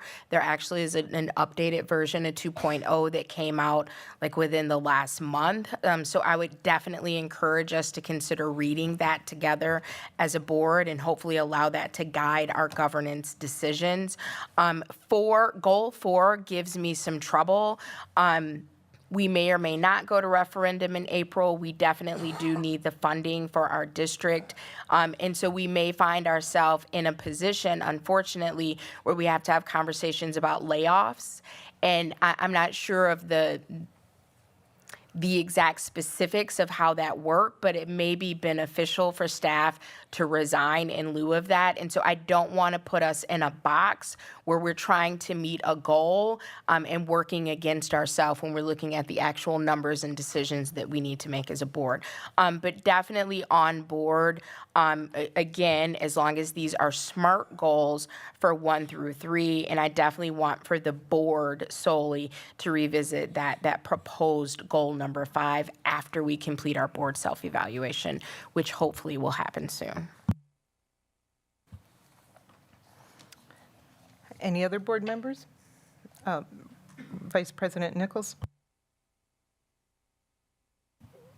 Okay, I have, I like the 4 goals that we originally brought to the board, that were originally brought to the board, and I don't know, whenever it was, but I have some, I've made some notes and made a couple changes on 3 of them, and bear with me, please. Code of conduct, number 1, the code of conduct will be enforced uniformly, fairly, and consistently for all students in all schools. So that's the addition of for all students, evidenced by results, as evidenced by results of anonymous building staff climate surveys, take out teacher and administrator, climate surveys conducted in December and May. So that's goal 1. Goal 2 changes, leave what's there, and then I have this addition, and a balanced budget for the 25-26 school year by June 30th, 2025. And then goal 3, forward exams for English language arts and math for grades 3 through 8 will increase 2% district-wide. What was the change? I'm sorry. The change was adding for grades 3 through 8. Just Go- before adding, I'm sorry. Will, 24-25 forward exams for English language arts and math for grades 3 through 8 will increase 2% district-wide. May I ask just a clarifying? could we put this on the board? Could we like share a Google Doc and that way we can see all your changes? I just have it scribbled. And you can't read my writing, I can guarantee you, so. We can like type it out because what you're saying is really good and I want us to be able to Okay, see it. so, Keep going. okay. Well, I'm at the end. Number 4, I think is fine. I understand what Board Member Levy's mentioned, but I think that's, that's where you have to have flexibility for extenuating circumstances. I mean, anything can happen. So I think you still have to have a goal, and that's what that is a goal. So I'm comfortable with the changes I made, and the 4th one being remain the same. Board Member Hankins? Yeah, I just want to get a clarification from admin, I guess would be. In Mr. Nichols' proposed change to number 3, I've always been told, and I'm not sure, that grade 3 is a very important testing data. And if we're looking at 3 through, for goal number 3, excuse me, 2% district-wide, and correct me, Brian, what did you say what was your amendment to that? Grades 3? Between the word math and will insert for grades 3 through 8. My question, I think, goes into what Ms. Moratek is grade 3 not a high level of importance is placed on testing in grade 3? It is. So My I think question what would be, why wouldn't we go 1, 2, 3? Sure. So we don't test state testing in those grades. It begins in grade 3. And so I think I hear Mr. Nichols is referring just back to, it would just be 1, all of the grades together cumulative would increase 2%, which is what was original. The suggestions were because when we wrote the strategic plan in the area of academic achievement, it was to be working towards meeting or exceeding expectations on the state report card by the final reporting year. And so happy to report that we've had that consecutive growth over 3 years. When you look on the strategic plan down at the bottom in the monitoring streams, it specifically calls out grade 3 ELA and grade 8 math. And the reason why is because when you read the state report cards, those 2 grade levels in those content areas are double weighted. So they look at 3rd grade reading proficiency and they look at 8th grade math. Those are kind of typically what one might call can or cannot be gatekeepers, or it's a projection of students' future success in those areas. So for me, having, if you want my 2 cents, having 3 through 8, all of them together, increasing 2 points isn't something that I'm dead set against by any means. I was just being more specific because I know the importance of 3rd grade ELA. It's been a focus of ours as a district. And then, of course, meeting that 8th grade proficiency, getting kids ready for high school math. Was really what it was about. And then, of course, we've already highlighted that as one of the ways to measure success in our strategic plan. Okay, then just going back to what your profession, grade 3 being a weighted, so what happens in 1, 2 should be, the outcome should be good in grade 3. Yeah, of course. The curriculum is geared for that test and come up in grade 3. Yes, that's a great question. So when we look at foundational, the 3rd grade forward exam doesn't just test foundational skills, the right to crack the code, the ability to read. It also tests reading for meaning, which is comprehension, and also the other pieces of writing, or of literacy, which is reading, writing, speaking, and listening. And so the 3rd grade test is a culmination of all of those things. But of course, in grades kindergarten, 1st and 2nd, we're very much so working on foundational skills, learning how to read, and then also all of the other things that come with that, comprehension and writing. So I'll go back. So we are teaching to that test in the 3rd grade? We teach to the standards. Correct. And that test is standards aligned. Okay, thank you. You're welcome.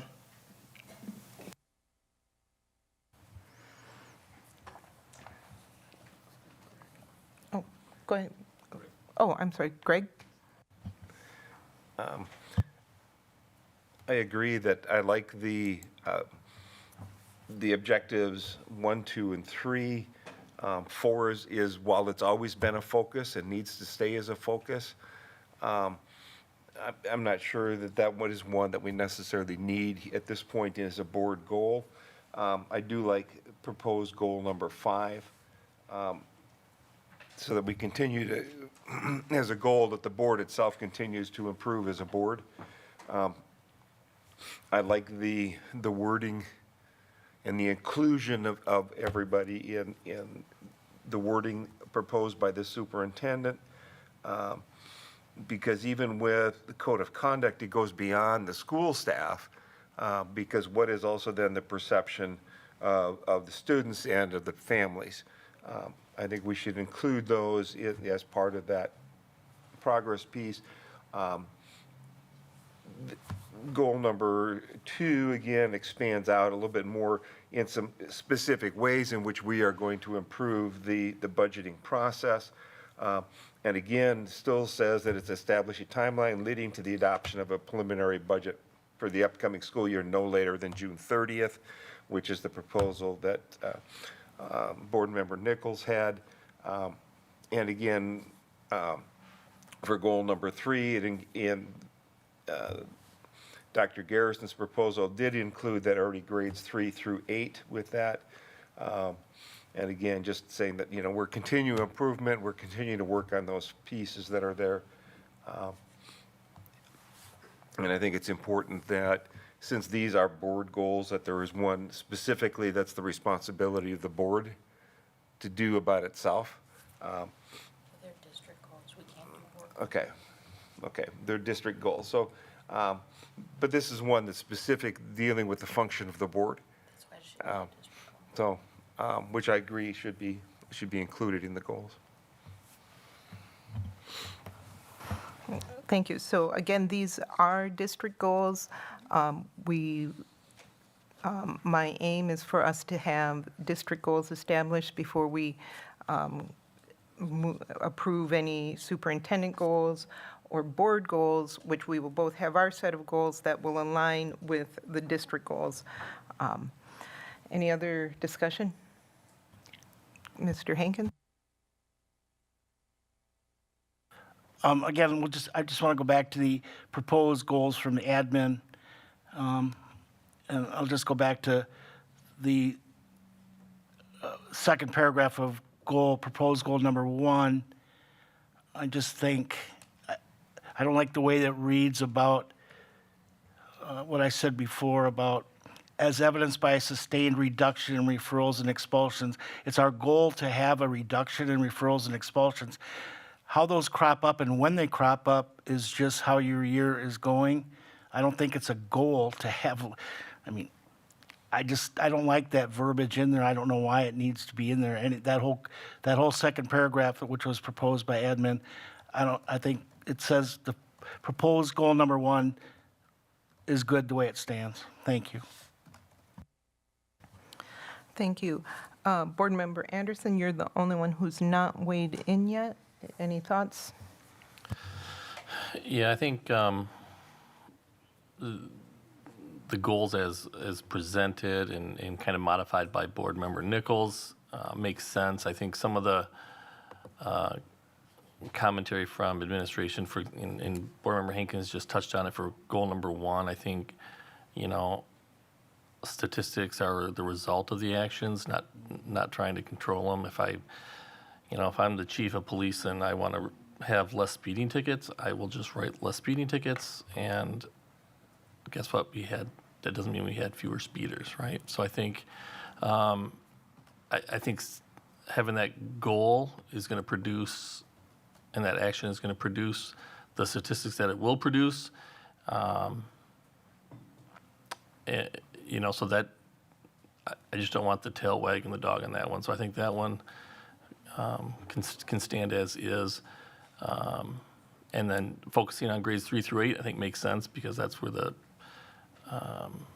growth and the focus is as was presented.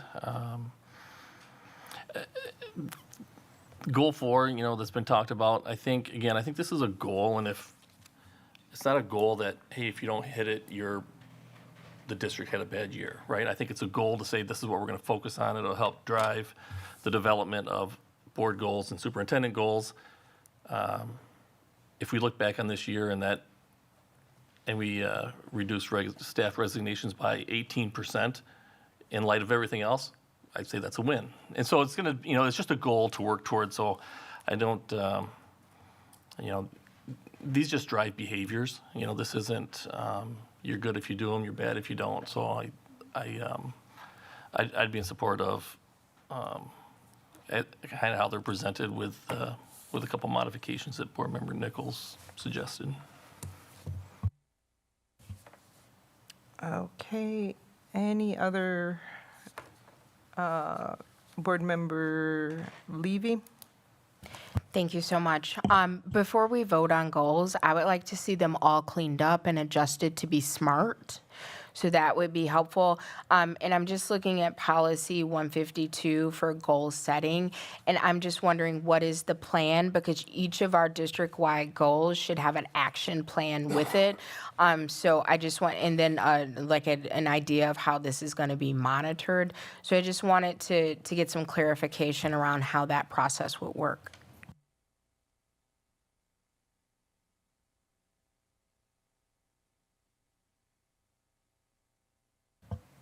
Okay, so you want these cleaned up with, Yeah, and I apologize, I could have been more specific, because right now, on the attachment, we're looking at kind of two versions of a goal. So if we could just have one version that incorporates the edits that have been discussed this evening, and have these goals converted so that they're SMART goals, they're time-bound, et cetera, so we know exactly what we're voting for. And I'm hopeful that we want to be aligned with policy and policy 152 goal setting. Not that this needs to be done tonight, but that each of our goals should have an action plan. And since we are setting the goals and it's the role of the administration to kind of execute the will of the board, my assumption is that the administration will do the bulk of the work on the action plan and bring that back to the board for review. And then also the performance disclosure report. So if there is already a standard practice for how that is published annually, or how that will connect to the goals that we approve, if someone could just kind of lay out what that looks for. So again, one set of goals, not multiple versions, that's cleaned up so we know exactly what we're voting for.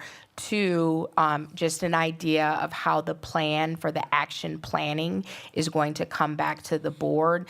And then 3, that performance disclosure report.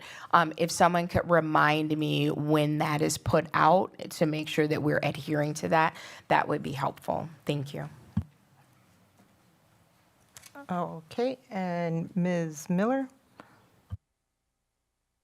Thank you so much. So this has been a really great discussion, and I think, so 2 things. Before I give I do have a quick thought, but I went onto the copy of the goals that was sent out last week, and I just created sort of like a table. I'm on like page 3. I don't know if it's possible for people to pull that up and for us just to get it on the screen, because unfortunately, while I tried to get some notes down, I think Vice President Nichols had some really productive changes that I don't know that we captured anywhere. So like, first, would it be possible for somebody, whoever's driving the the screen, I just went ahead and broke all the ones down into SMART, like a little table, so we make sure that we have SMART goals that are measurable, et cetera. Is that kind of a quick thing we could do?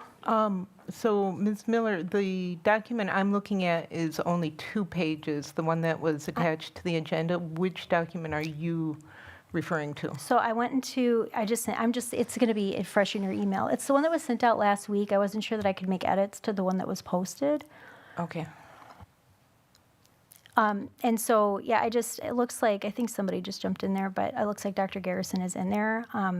So for goal 1, I did copy and paste both sets of language. I'm not trying to I just wanted to make sure we embodied the full conversation, and it sounds like that's going in maybe a split direction. So, that's an example of somewhere we can edit. So I'm thinking about goal 4. I really do like that that guidance of focusing just on like 3. I think that's very wise advice. If that's not where we're going though, I do agree that it is important to keep staff retention and staff morale and culture issues very much in focus. I'm curious to know, I think Board Member Anderson touched on this, on the one hand, I don't know what the purpose of setting a goal is if we're not sure that we can meet it. But on the other hand, it is a really important topic. Are there additional, and I'm not saying to change, the goal of the 20% reduction and or the retention piece. Are there additional things that we could add into that might inform an action plan for things that we could do proactively that would help improve staff culture and hopefully improve staff retention? You see what I'm saying? So I guess that's more of a question to the administration. I know we have some BEA members here in the room. I don't know if people, I don't want to put anybody on the spot to weigh in, but I think that if we're gonna set these goals, and our goal in setting goals is to actually accomplish them, I just want to make sure we have enough to work with to make these a really effective use of our administration's time and and resources. So I guess that's sort of a question I'm sort of putting out to the room regarding goal number 4. And then I do have one quick specific question on goal 1 that's more directed just to Dr. Garrison. It's my understanding, and I do hear the concerns that have been expressed about it, but it's my understanding that the gender, racial, and ethnic groupings piece is included because DPI evaluates our district, right, on those pieces.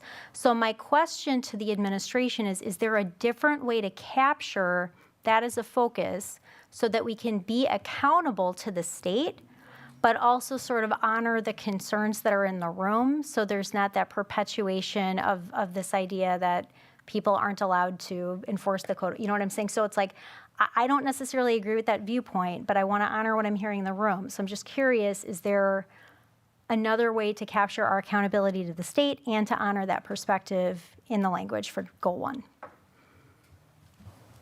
1? So, Ms. Miller, you're absolutely right, and I agree with you. These, the original proposed goals were written broadly, so those details could be specified and captured through Dr. Garrison's goals and board goals so that we could be more specific in looking at what we're going for to get those goals to meet, as much as possible, meet those goals. So it's not written saying, okay, we're going to ignore this, but let's first start with broad and work towards specifics. Okay, so I guess is it possible then, our administration going to have the opportunity to bring back to us hey, we know that goal 4 is kind of tricky.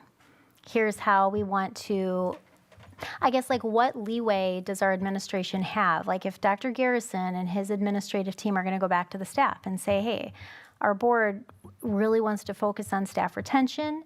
Here's all the things that make that tricky. Where is a productive space where we actually could accomplish the goal that we set that will be something that, teachers and staff and kind of the building cultures appreciate? Could we, when we approve the goals, possibly give some leeway for Dr. Garrison to bring back some edits after he's consulted with those stakeholders then? Because I appreciate what you're saying about the breadth of the goal. There's not that much breadth, though, in that, those are not all controllable factors. If somebody moves, I don't know. I don't want to belabor the point. I guess I'm just wondering, that one has a lot more room, I think, for input from staff about what will actually be effective. So I guess I can support that goal in the package with the caveat that there's some flexibility, that maybe the board is willing to entertain some flexibility in the language in the future based on maybe staff input that Dr. Garrison, I'm sure, would have to seek out in trying to implement this goal. Yes, and thank you. I understand where you're coming from. And I mean, truthfully, there are factors outside of our control that we could say are in all of these. This is a goal. If perhaps we could say, okay, broaden, say, number 4, the district will have a 10 to 20% reduction in staff resignations. This doesn't have to be set in stone. My concern is we are losing very good educators over the last few years. My concern is what are we doing to support our staff, to retain our staff? There are costs involved with every staff member that leaves, and I believe that having educators in a building continuously improves the morale and the building unity. And I think it helps students to say to their older brother or sister, hey, you had, Mrs. Jones or whatever, and so I can expect this, and this is a cool teacher, and hey, and I loved it when my son came home and had Mr. Wolfong, I'm calling him out, and I'm sure he's heard this story a million times, and my son said to my sister, or said to his sister, oh, Mr. Wolfong, he's so scary. And she said to him, but you know what? You're going to learn to love him, and you will learn from him. And my heart just melted, and I loved that they could have that dialogue. I would love to see that embodied in our school buildings through and through. And I'm really concerned looking at our numbers of turnover over the last few years. I don't think it's unrealistic to say, let's work on staff retention, and under this goal, we will have improving staff morale. Yeah, we don't have money right now to pay teachers, what they deserve. But is that something we can start having in a discussion for the referendum? Will one of our referendum items be, hey, let's give our teachers, a flat 10% raise or 5% or whatever, something, because this is important. This is too important, and I understand the concern saying, oh, okay, it's unrealistic, you can't force somebody to stay or not, but we can certainly make lives better for our teachers here. So totally. And as a teacher, if you don't mind me weighing in, I mean, one thing that I think would be helpful when I reflect on my own, like why I stay in, why I stay where I would work, or et cetera, why I would stay is like, I think like teacher voice is a really big piece of the specific goal. And I think that I'm not in disagreement with anything you're saying. I want to set us up in our goal setting though to be successful. It's like when teachers we have to write our SLOs and PPGs every year, and we have to write attainable goals, and we're like held accountable to those goals. And I just think that we're the school board, we should set goals that have the same level of accountability that our teachers have to, right, in their educator effectiveness. So I'm not disagreeing with anything you're saying. I'm wondering if it's possible that maybe the metrics, since we're going to do it with the surveys. I know Board Vice President Nichols has done a really nice job, I think, focusing and emphasizing on the importance of like the anonymity and like just the comprehensiveness of that staff feedback. I wonder if we could get like a baseline staff survey and then say we want staff satisfaction with maybe some specific areas, like whether it's culture, feeling respected, feeling like they trust the people and the administrators in their building, like things like that. If we could just like see a growth in those pieces, might also get at what you're getting at. You see what I'm saying? So I'm not disagreeing. I'm just trying to come at it from a way that is measurable and actually like attainable within this year. Okay.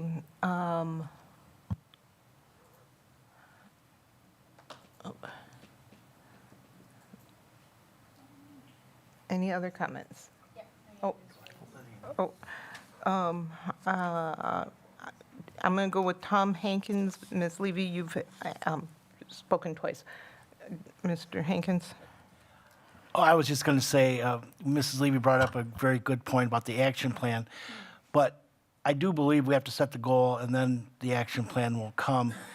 And some of those modifications that I believe that we're trying to talk about with number 4 can be in the action plan. You know, the 20% is it's stated as a hard number, you know, but in our action plan, we could kind of soften that. And I think with all these 4 bullet points in the action plan, but I think the action plan will come second after we approve the goals. Thank you. Ms. Levy? Thank you so much. So 20 minutes was allotted for this discussion, which I just want to make sure that we're being mindful of that, or we renegotiate that. And I think this conversation is really valuable, and that's why the next time we set goals, it may be worth looking at doing this in a workshop model, so we're not piecemealing this really important conversations in 20-minute increments. So I'm not sure if everyone, like how we want to resolve or conclude this conversation this evening, but again, I just think it's really important if we can see the finished product of what we're going to be voting on. That would really be helpful. So I would actually propose that we include this on our next agenda and maybe give it a little bit longer than 20 minutes. But ahead of time, this polished, kind of cleaned up version of what we will be voting on is presented, so we can be thoughtful about that and use our time efficiently. Vice President Brian Nichols? I just had one comment. Board Member Miller, you brought up a good point, but we do have a survey. It was done just over a year ago, so we've already got that's in place, so we can build from that. Yeah, right. Thanks, same page. Board Member Brian Anderson? Yeah, I'll just say, yeah, good points. I think, you got to put the goals in place, and the action plan is going to be the meat of this, right? This is hey, these are goals, and that's where the rubber's going to meet the road in the action plan. And I think that'll give the flexibility that Board Member Miller's talking about. Like, hey, okay, this is what the board set as goals. Now, how do we go about getting there? And so I think that's the next step following setting the goals. I do think they're smart goals. We're covering this school district. It's our timeline. They're all very measurable, and I think the action plan, again, can help weed out some of the other nuances in here. But I think they're pretty clear cut, and I like the small modifications that Board Member Nichols made, and I'm prepared to take action on it tonight. I don't want to. I just want to see if we're looking for closure on this tonight. I'd be willing to do that. If you go all the way to the bottom of the page, they're broken out into, there it is. I'm not sure that was If I may, this is really difficult to read off of the screen. Is there a way that this can be sent to board members so we can review that? It's already shared. I'll send it to everybody's email again though, so it's like fresh.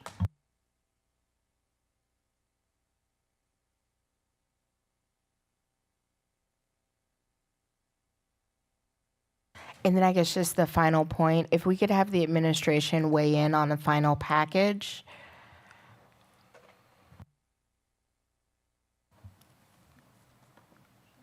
So I don't know that I have seen this that is being presented right now. Oh, this was just from last week. Remember during the meeting last week when he had sent the email, and then we said, "Oh wait, we need to take a look at this," and this is what we based. Yeah. Okay. Yeah. And then at the conclusion of the meeting, we need to revise it so that we don't have edit access, because it's technically a meeting if we all have edit access, which we do at this moment, and we're in a meeting. But I think at the conclusion of this discussion, Dr. Garrison owns the sheet. He should probably just change us all to view only, just to be totally correct.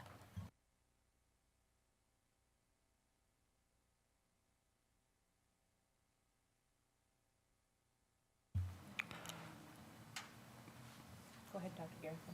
So when I think about goals, one of the things that comes to mind is, of course, you have goals that you can meet, and of course, there's going to be some goals that are stretch goals, right? And I think we have a little bit of all of that in the 4 proposed goals that we have right now. Some are goals that I believe we'll meet right away, and we'll be able to continue to do the great work that is already happening here in the school district. And then some goals will be some stretch goals. I stand by my statement around number 4. You know, I think there's a lot of different opportunities that the school district needs to look at, that some of this is, again, is in our control, some of it is out of our control. We do need to do a better job at making sure that we are able to keep the staff that we currently have. But again, a lot of this is, you know, predetermined around the state of our school district and, of course, you know, where we are as a school district overall based off of our finances.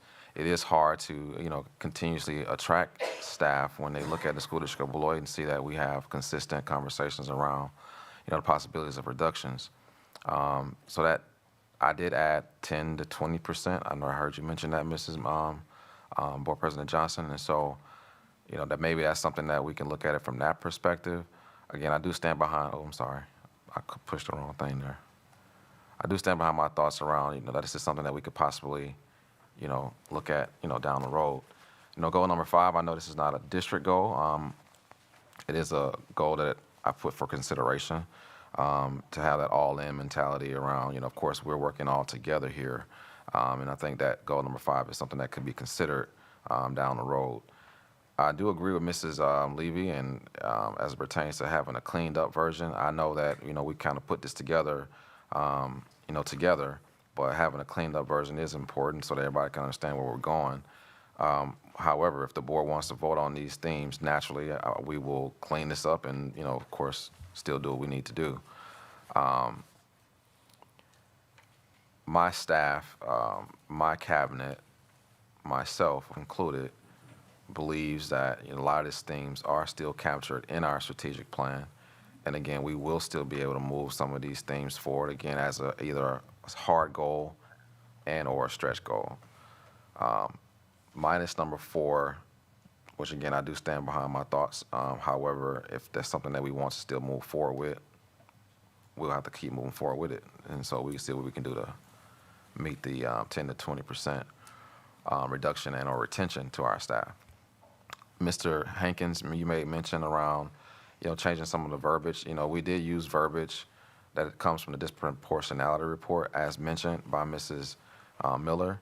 And so that's something that we put, the state looks at that. You know, they look at our reductions in these conversations. So it's not just, you know, how we feel about it, but the state also looks at these measurements.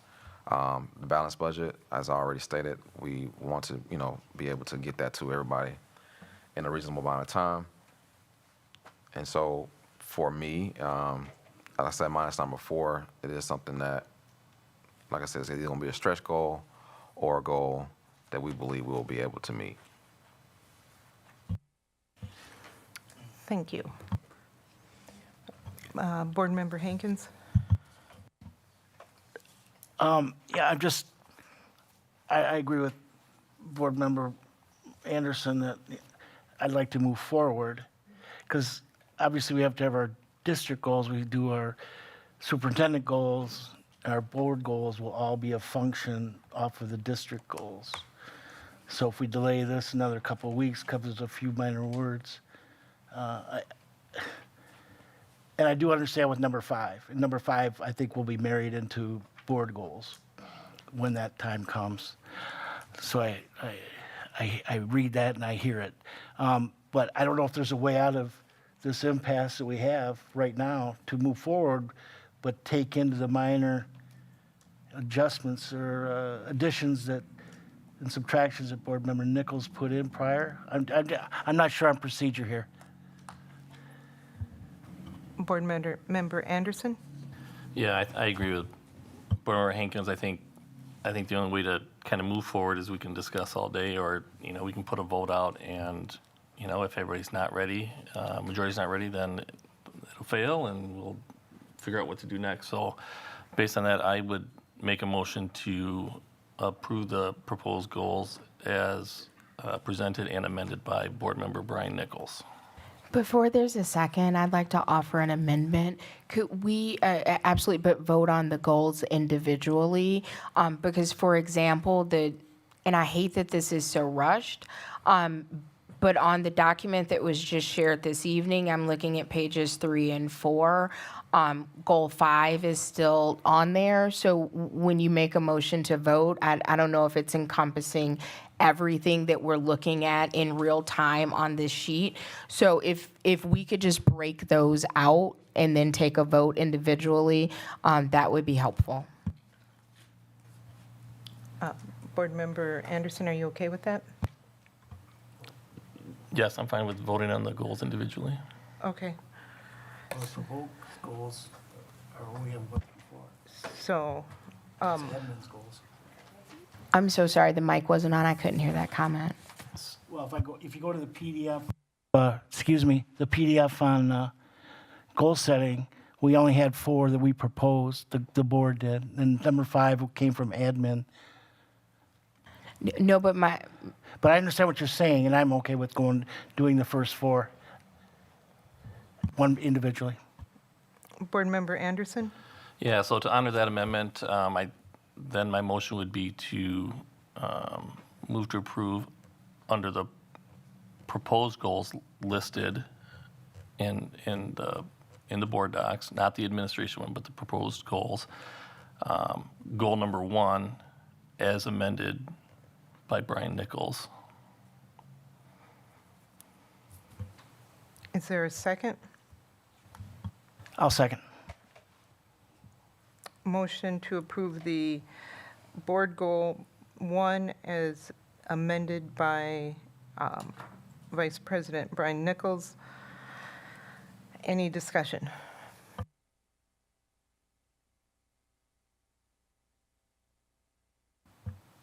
Board Member Miller. Thanks.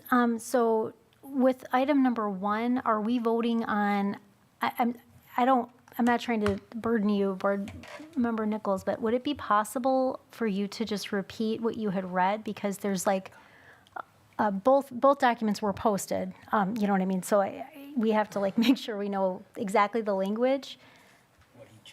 And then actually in here, then I have commentary, but it'll be for number 4, so never mind. That would be great. Thank you. Here we go.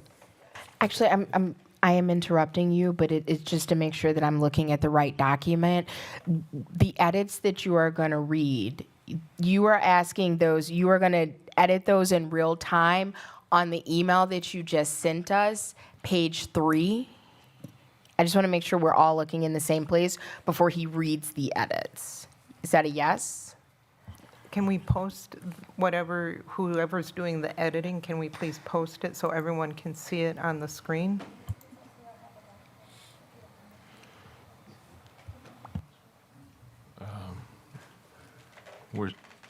Where's the document?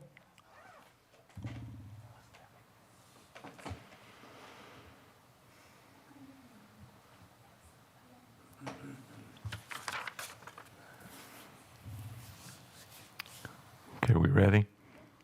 Okay. And this is the black and white version. Yeah, right. Not the green. But see, that's not what's showing on the screen. And I think the point, thank you, Board President Johnson, was to make this as transparent as possible. If you close that. Dr. Garrison, would you just start this a is new what blank document? That This might just one? be easier. But she's editing this one, is the Okay. point. So that's different. Okay. That's why we need a workshop.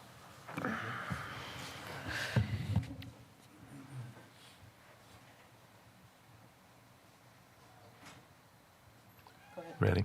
Okay.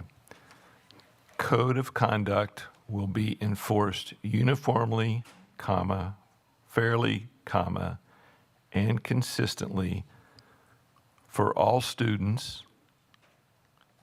in all schools as evidenced by results of anonymous building staff climate surveys conducted in December and May. That would be December 24 and May 25. Should. Okay. And after consistently for all students. Was that correct? Did I hear you say for all students after consistently? Consistently for all students in all schools, as evidenced by results of anonymous building staff climate surveys conducted in December 2024 and May 2025.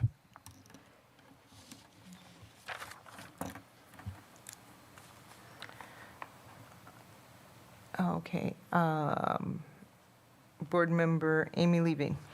Thank you so much. So here's my concern. It's not that I disagree with anything that you just shared, but I think we are getting into the action plan. I would actually be more comfortable if it, for all students in all schools, period. That's the goal. And then the anonymous building staff climate, I think that's wholly appropriate. I love that there are 2 check-ins there that goes to the time-boundness of the goal. But I think that should be in the action plan of the goal, not in the goal.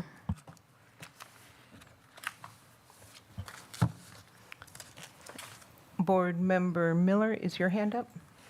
I might have forgotten to take it down, sorry, but I actually, if I can grab the floor really quick, I do want to honor that when we pass these, that they are going to be passed with the expectation that they are specific, measurable, attainable, right, relevant and time-bound, even if it's not specified in the goal language, because it sounds like our administration has to do a little bit more work on bringing forth what the appropriate metrics are. So Board Member Levy, I love what you're saying. I agree that there has to be that delineation made between what is the goal and what is the administration's plan. But I also don't want to lose like the actual metric. So I just wanted to offer that to clarify. Thank you for asking that direct question. I'll be brief in my response. That is why this should not be rushed in the middle of a board meeting. This should be a workshop where we can spend time on this and get it the way it should be. And so we're not wondering if it's going to, in the end up being a SMART goal, and we're not trying to crash in the action plan into the goal, because this feels very sloppy to me, and I think our district deserves better, and that's my 2 cents. Board Member Hankins? Yes, and this was just to throw into Board Member Levy's comment, and I kind of agree with that. Look, when I read it again, as evidenced by results, and I think the results of the anonymous teacher climate would be the action plan. How we measure those results is going to be the determining how we know if we achieved it or not. It's not that we'll take it from that, and I understand what you're saying, but I think that we'll spell that out in the action plan of what the results will actually tell us. Thank you. Can I make a suggestion, please? I think the board has the responsibility to do this work. If you will allow the district administration, myself being the superintendent, to clean this up, bring this back on October the 15th with a very, with some information that everyone is sharing right now, I think it'll be a better space for us to look at a document again and then vote on it. I don't know if there's because this is goal number 1. We're gonna do this for goal number 2, goal number 3, goal number 4. I know you all. I know everyone knows that. Yeah. And so it's just as a team member Yep. with this team, I think it'll be a better space to allow me to do my job, which is to bring this back to you all in a cleaner version with the information that's been shared, and we can vote on them that way. But because this is goal 1. And we still haven't gotten through it yet. And I think, do this for goal 2, it's going to be just as much time. And so, not to say that we don't want to do this at this meeting, but it's just a thing that I think will be appropriate as a request. That's up to the board, though. Vice President Nichols? Your mic is on. I thought you were wanted. Okay.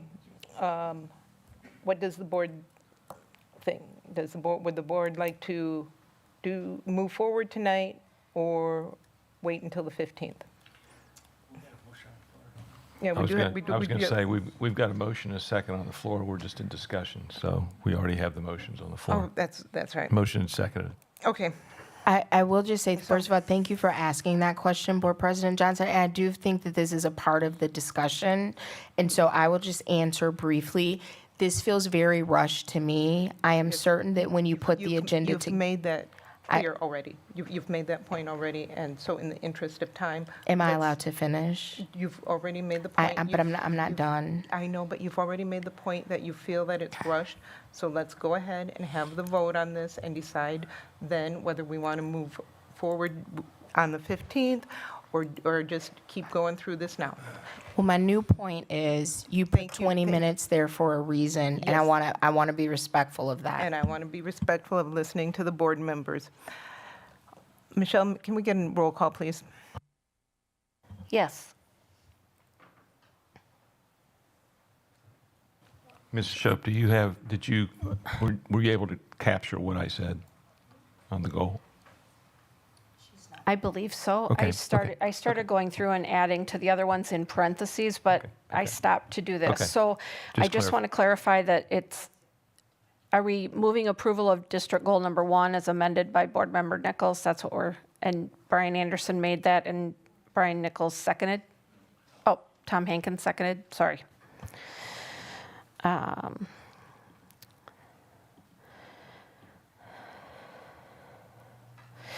Okay, Megan Miller? I'm going to vote, I promise. I just need to clarify because 2 board members weighed in and asked for the same language, but I'm so sorry. I'm so confused right now. So are we voting on code of conduct will be enforced uniformly, fairly, and consistently for all students in all schools, period? And then asking the administration to bring back an action plan? Or are we voting on code of conduct, et cetera, with all of the action plan built into it? Could somebody clarify that? I'm happy to vote. It's the first paragraph there that's highlighted in the yellow. The code of conduct will be enforced uniformly, fairly, and consistently for all students in all schools as evidenced by results of anonymous building staff climate surveys conducted in December 2024 and May 2025. That's the motion that's on the floor right now. Okay, so aye.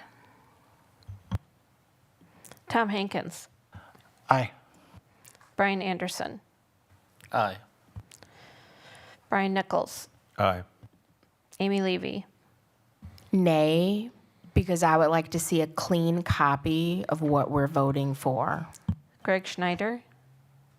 Aye. And Tia Johnson? Aye. Motion carried, 6-1. Is there a motion for the second motion as modified by Vice President Nichols? Vice President Nichols, would you mind rereading your amended second goal? Absolutely. A balanced budget for 24-25 will be presented to the board on or before October the 29th, 2024, and a balanced budget for the 25-26 school year by June 30th, 2025.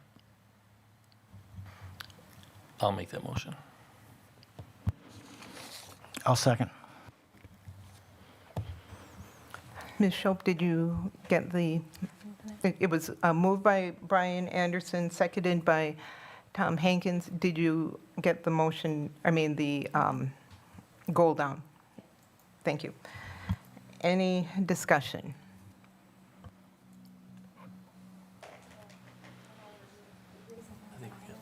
Oh, Megan, is your hand up or?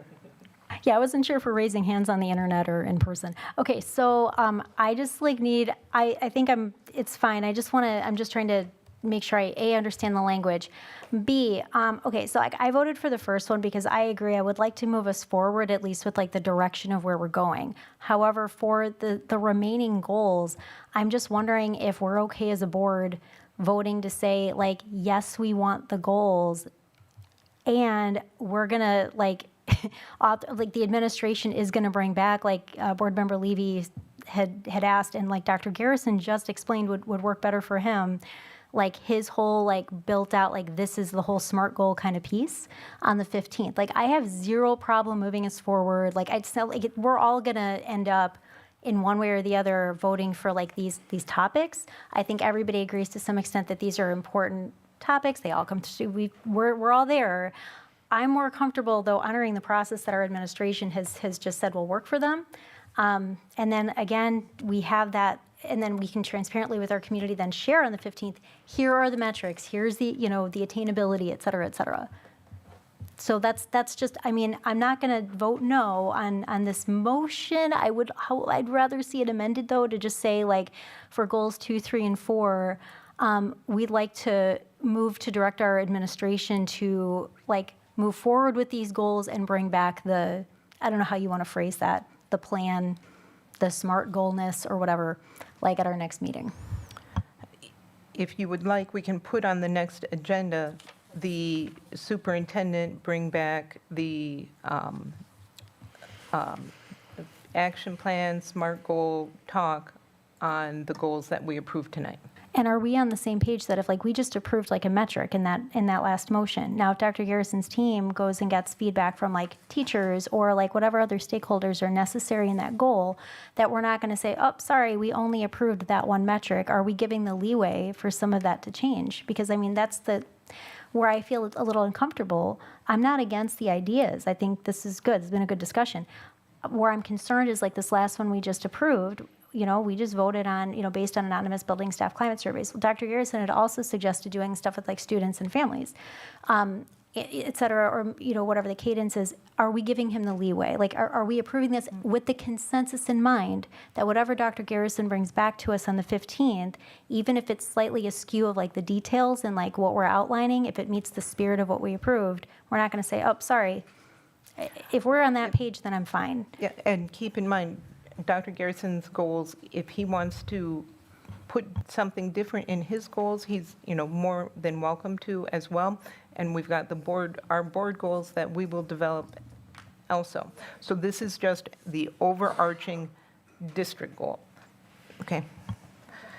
So we have a motion by Brian Anderson, a second by Tom Hankins. Ms. Shope, can we get a roll call, please? Yes.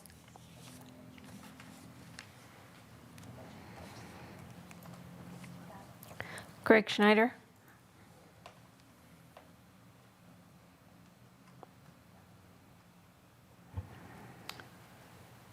While I agree with the goal, we are moving too fast to get this completed accurately. Once this goal is passed, it's passed.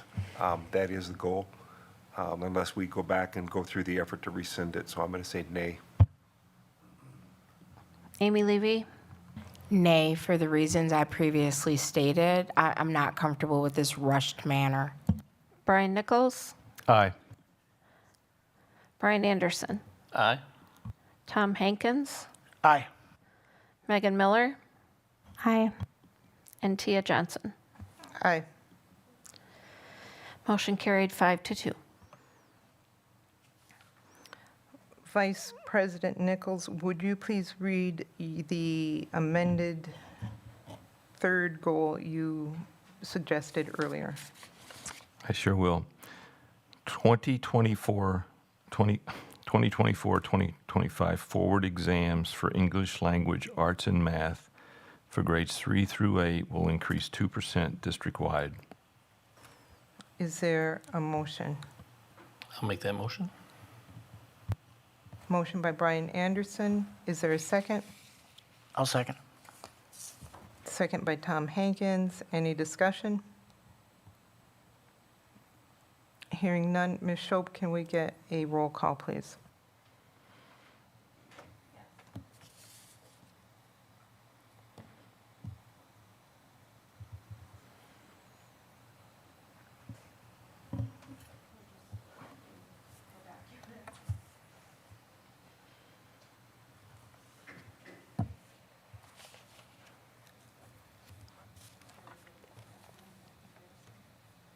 Are we good with the document?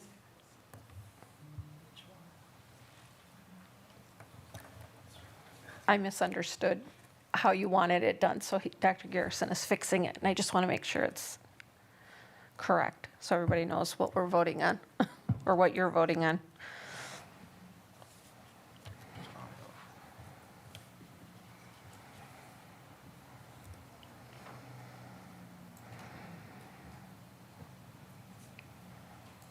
That's correct. Okay. Okay, so with what's there now, that's correct. Okay. Sorry, I have to change screens.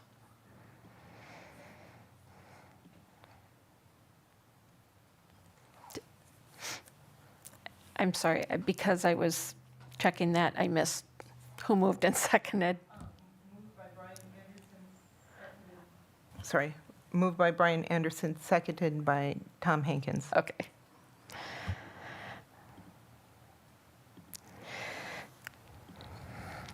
Megan Miller, Aye. Tom Hankins, Aye. Brian Anderson, Aye. Brian Nichols, Aye. Amy Levy, Nay. Greg Schneider, Nay, for the same reason as the last goal. and Tia Johnson. Aye. Motion carried 5-2. Vice President Nichols, would you please read the amendments you have for Goal 4? I have no amendments. May I make a motion for 4? Certainly. I'd like to make a motion that the district will prioritize staff retention and bring back a goal in service of that priority at the October 15th meeting after reaching out to staff for their input. Is there a second? Second.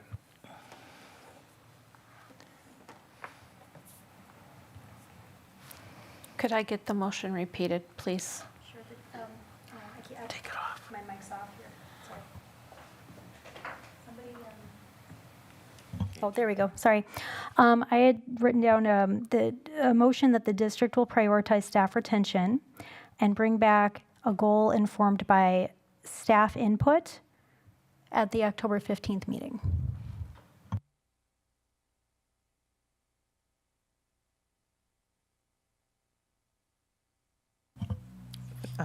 Thank you, Mr. Hankins. Any discussion? Mr. Hankins? Yeah, Megan, are you talking, when you say staff, are you talking about building staff and admin also, and Colac admin? Yeah, I mean, everybody. all of the people who we employ that impact our culture and whose retention we benefit from for all of the reasons that Board President Johnson very nicely explained. Maybe the BEA leadership also?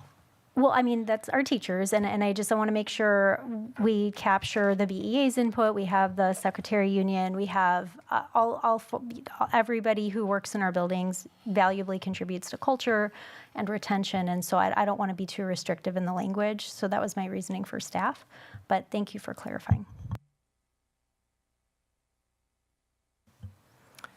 Anyone else? When we say, I do have a question. Go ahead. To get to staff, I just want to make sure, we're thinking about retention. You want me to send a survey out to the entire staff to get feedback? Or, I mean. Well, Dr. Garrison, I mean, a little while ago prior to the motion making, you said that your preference was to for us to kick it back to you so you could kind of come back with a clean version. And I assume if we're writing a goal around staff retention, I mean, I don't want to dictate to you whatever mechanism or method you use. I mean, like Board Member Nichols pointed out, we have the baseline from the last staff survey. Sounds like there's communication between the BEA. I don't want to only talk to the BEA though. I mean, just whatever you believe is the best use of your and everybody else's time and resources to elevate the voices that need to be elevated. We have a motion and a second. Motion by Megan Miller, seconded by Greg Schneider. May we please get a roll call vote? Ms. Shope. Yes. Megan Miller, Aye. Tom Hankins, Aye. Brian Anderson, Nay. Brian Nichols, Nay. Amy Levy, Aye. Greg Schneider, Aye. Tia Johnson. Nay. Motion carried 4-3. Okay, we will have that discussion on the 15th.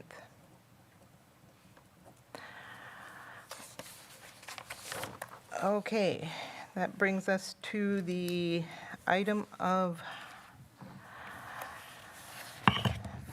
5C, table talks. The purpose of this discussion is to establish the interactive Table Talks meeting, determine the format, the date of the next Table Talks Community District event. After our last Table Talks event at Cunningham, the feedback from some of the community members there was that it was not very conducive for input from the community members who attended. And some shared that they felt like they had been invited to have a two-way talk, but felt that it was more them listening to presentations from administration that had already been presented at board meetings.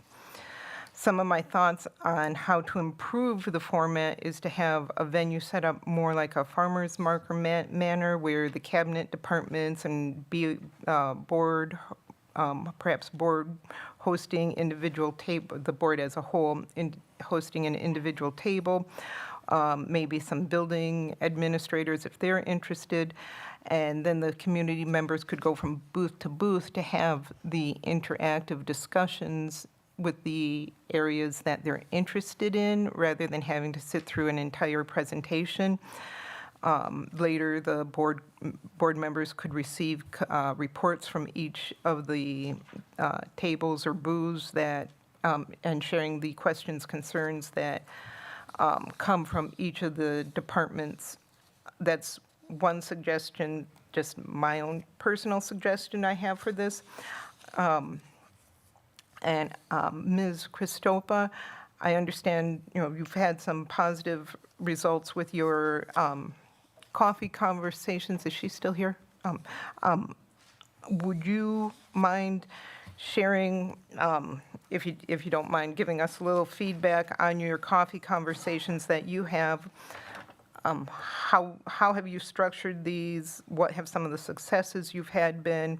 What ideas do you have on marketing such events? How can we maximize this opportunity for community engagement? And do you have any suggestions for locations?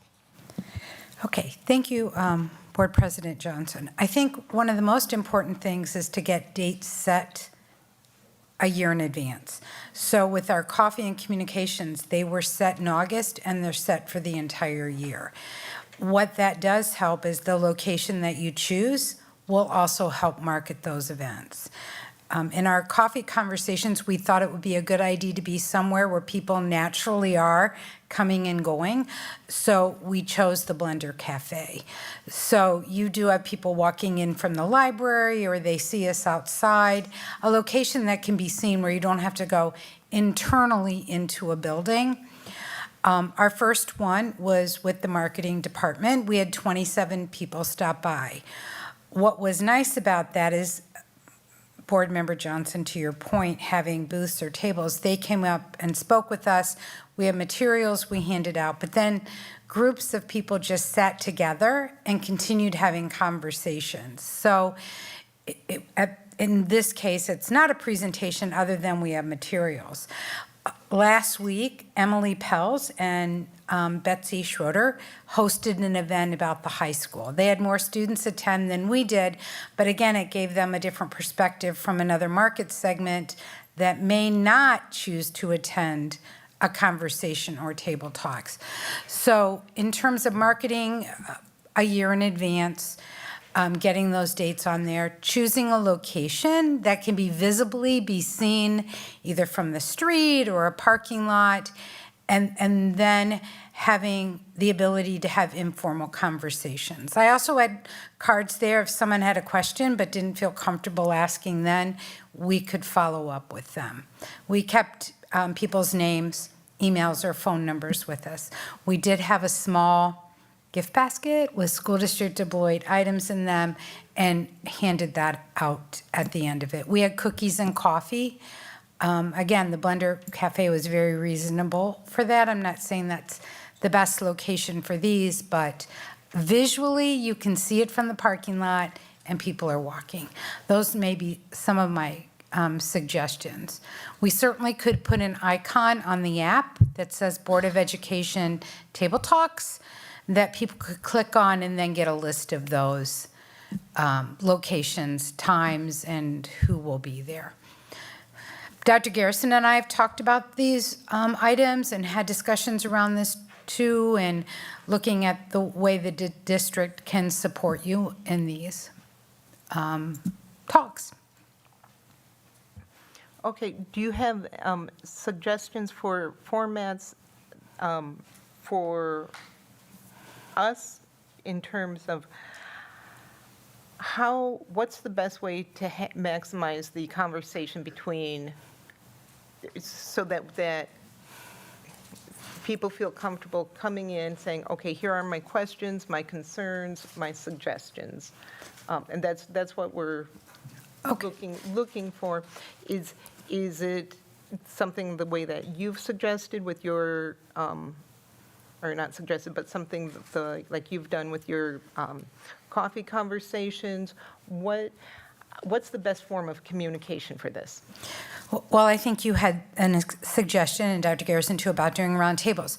But to be perfectly honest, when someone walks in a room and there's 20 people from the district sitting there, which is a good thing, our staff wants to support it, that can be quite intimidating, as opposed to walking into a room where there's 3, 4, or 5 people who maybe you would select. Maybe it's a conversation about education, but limiting the number of staff that are at an event, that can be very intimidating for some people to come in. So maybe looking at strategically inviting who needs to be there to address some issues, keeping track of questions that are raised, and then following up with them. So your idea of table talks, Dr. Garrison, or board member Johnson, having kind of a fair setup with 1 or maybe 2 people with 3 or 4 different booths, but also a place for people to congregate and sit and have conversations afterward. Much more informal. I don't know what's been done in the past, but since my time, I don't know that we've hosted informal conversations like that.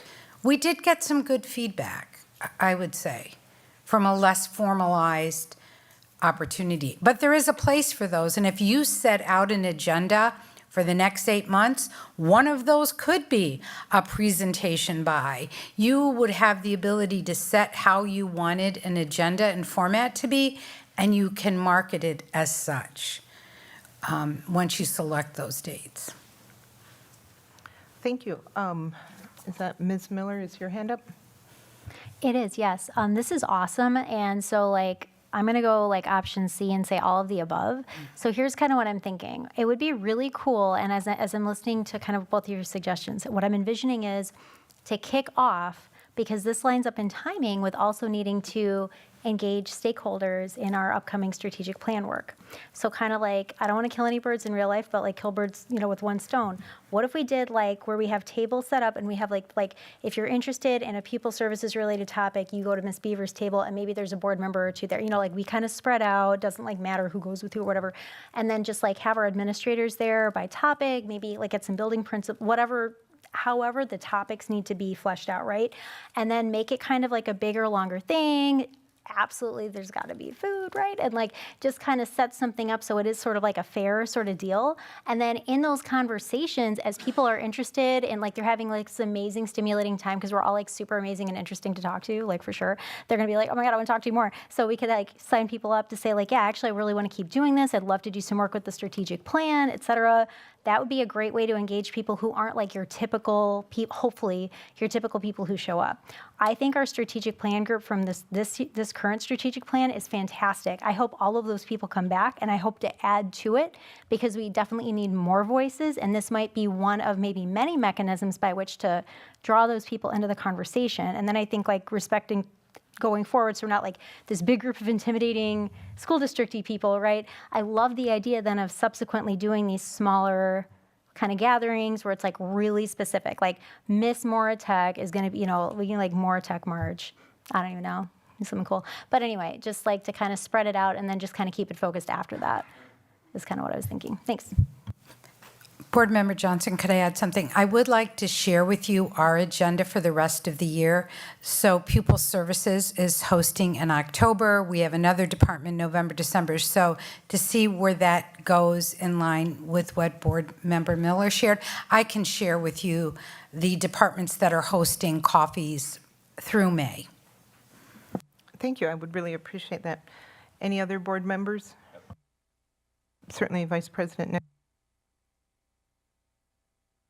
Mrs. Christopa, you mentioned the one event we had 27 people. Was that everybody, or how many was that? Or how many were from the public?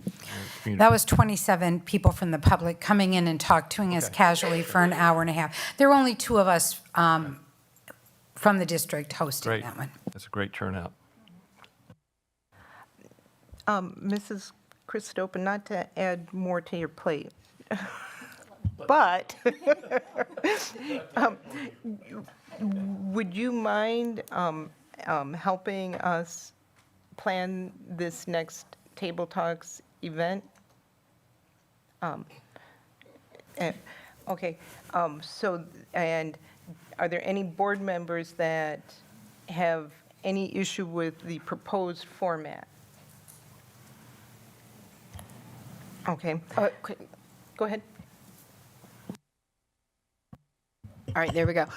Which format are we going with? The farmer's market like you described, or the very strategically keep district staff to a minimum, more informal? Which one are we choosing from? Or I think it's both have, and Ms. Miller's suggestion, have a table from each department, have one representative from the department, a board member pair up with that person at a table, spread 4 or 5 around the room, and a couple center tables in the middle of the room, so that people can have that walk about freely and go have a conversation with finance for a few minutes, get their answers addressed, then go have a conversation with pupil services, sit down in the middle, put Dr. Garrison in the middle so that he can respond to everyone.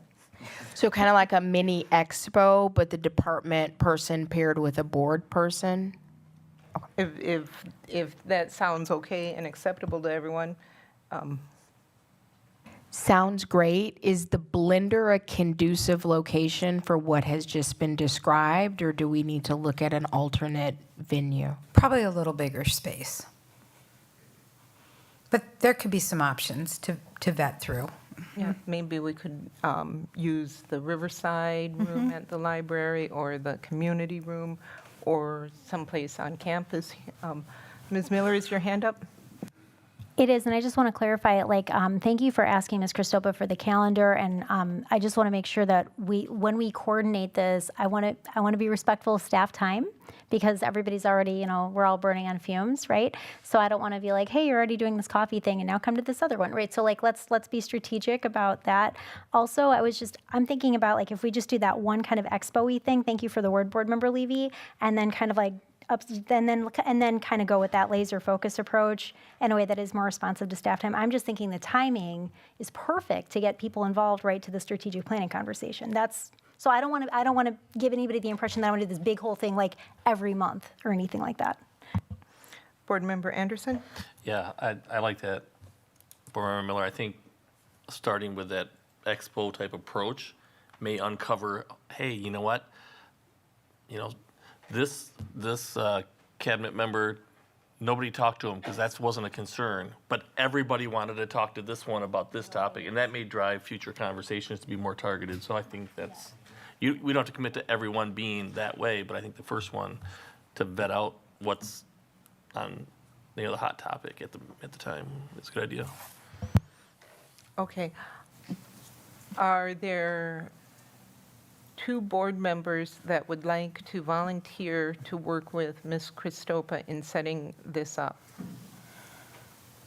I'll be one of them if nobody else is. Oh, yeah, I totally do. Is that okay? I had my hand up on the internet. Thanks. Did anyone else want to? I'm welcome to step aside. Yes, Mr. Hakens.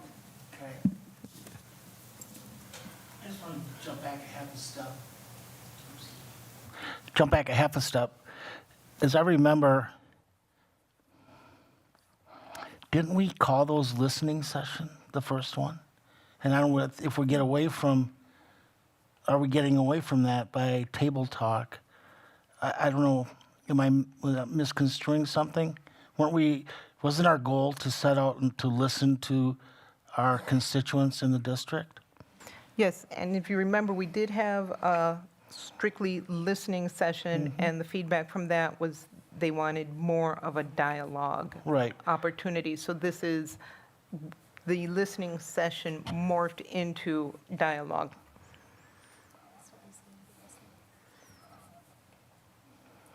Your thoughts? Well, number one, when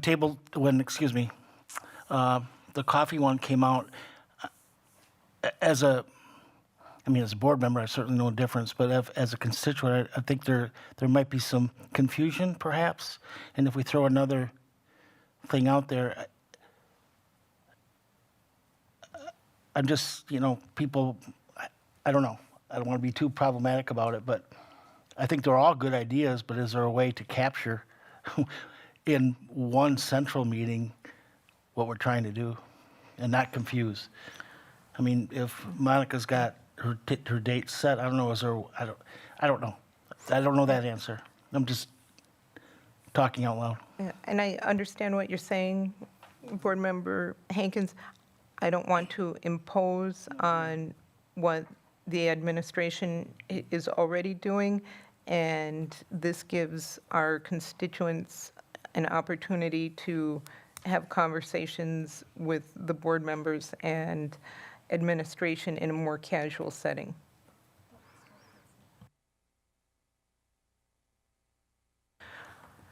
If there's no other discussion, then Ms. Chris, did you have a, okay. Mrs. Christopa, the three, and Board Member Miller and I can have a conversation and begin setting this up.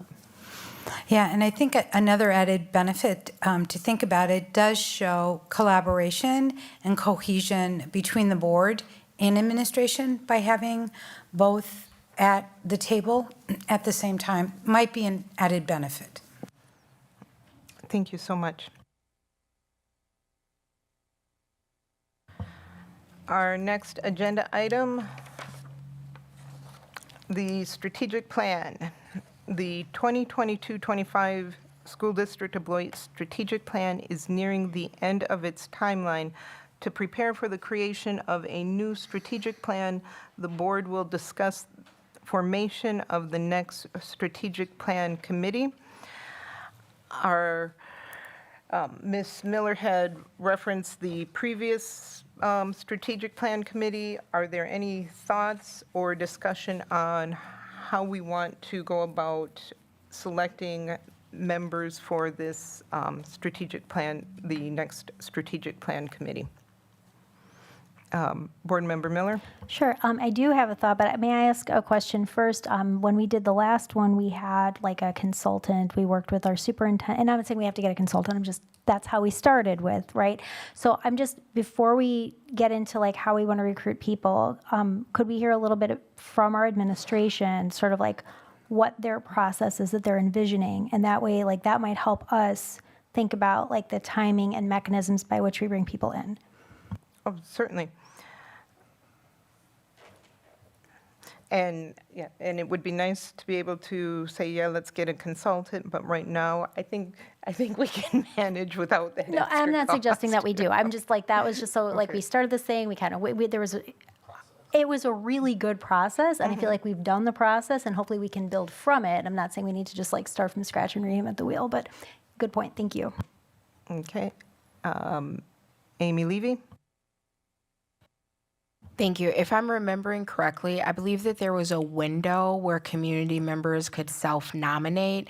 And so my question is, will we again make that available and make sure that we publicize that so that people are really interested and dedicated to whatever the cadence of meetings are, can self-identify that they would like to be on the committee? That's an excellent suggestion.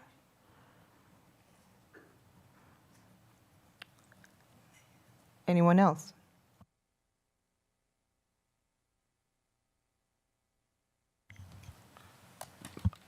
The strategic plan process is it's a detailed process. I think we all understand. I think we've all sat through strategic plan opportunities.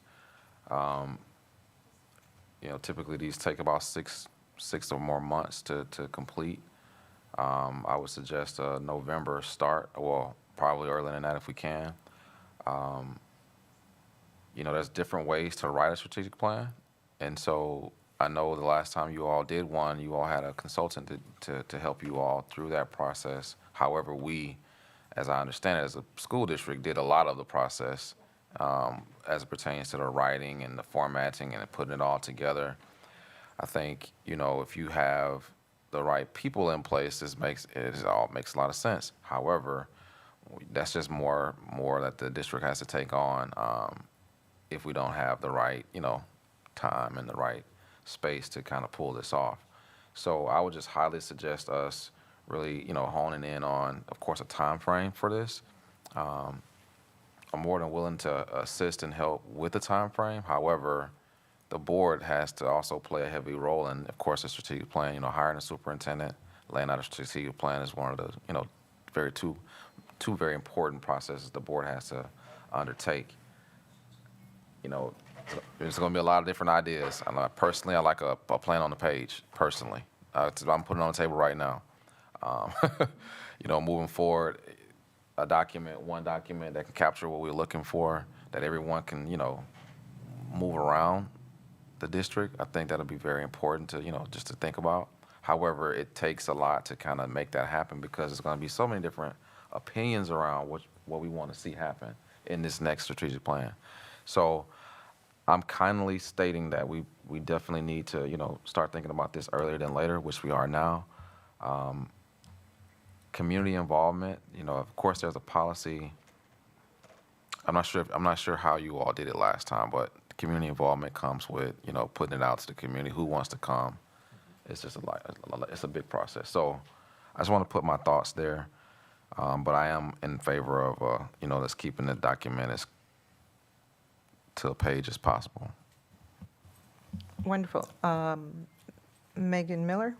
Thank you so much, and thank you so much for sharing your thoughts, Dr. Garrison. That really helps me formulate my thoughts. So a couple of things that come to mind, if we set a time, like a proposed timeline from November to April, I'm not like necessarily specific dates, but that's kind of like a good range, that really lines up with like the next like election cycle. It allows us to capture the valuable input of people who have done this work for the last 3 years, who may or may not be running, et cetera, again. And we want to keep their sort of like institutional knowledge and valuable perspectives, right? And so I think that's one thought, is just on that time frame. It also, and please jump in if I'm wrong, I think that works for the administration, right? Because that's like, we're planning for September, I'm sure, like in March, right? I mean, schedules are getting done and things like that. So it's probably good to get it done earlier rather than later. But of course, we can't like rush it either. So I think that kind of fits that criteria, like 6 months-ish. And like, if we got to kick it out to May, we got to kick it out to May. But let's maybe shoot for that.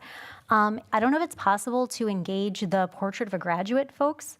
There's a team of people, and I'm getting nods. Yep. Okay. So we have this amazing Portrait of a Graduate, and we got to hear all about how fabulous it is in the work that we're doing that stems from that work at our high school at a previous meeting. So I think engaging the Portrait of a Graduate group and all the Fort NGL kind of folks is an absolute must, also for a starting point, in addition to reaching back out. All the people who were part of the last strategic plans, names are listed in the acknowledgements on the current document, so that's also a starting point. And then I think too, like when you look at data and like how to make decisions, you look for like what's not on the page, right? Like what's not represented. So I think like starting with who has been involved and then asking those questions like whose voices are missing is really, really important. Just to start with, I know Rock County has like a directory of like nonprofits and services that's on their website. I didn't think to bring it, I should have though, but it's like a few clicks on the internet. That might be one place to kind of look at like, oh, hey, I didn't think about that group, right? I mean, so that's one point of reference. We have all kinds of like publications like Lavos that have reached out. I mean, there's tons and tons of community groups. We're really blessed in this community, right? But once we get that first iteration of here's our list of people we think, I think we have to make time and whatever it's an agenda space or a workshop, whatever, to ask ourselves like whose voices are not here, right? And then how do we need to get those people in the room and represented in the process? So those are my thoughts. Thank you. Thank you. Vice President Nichols.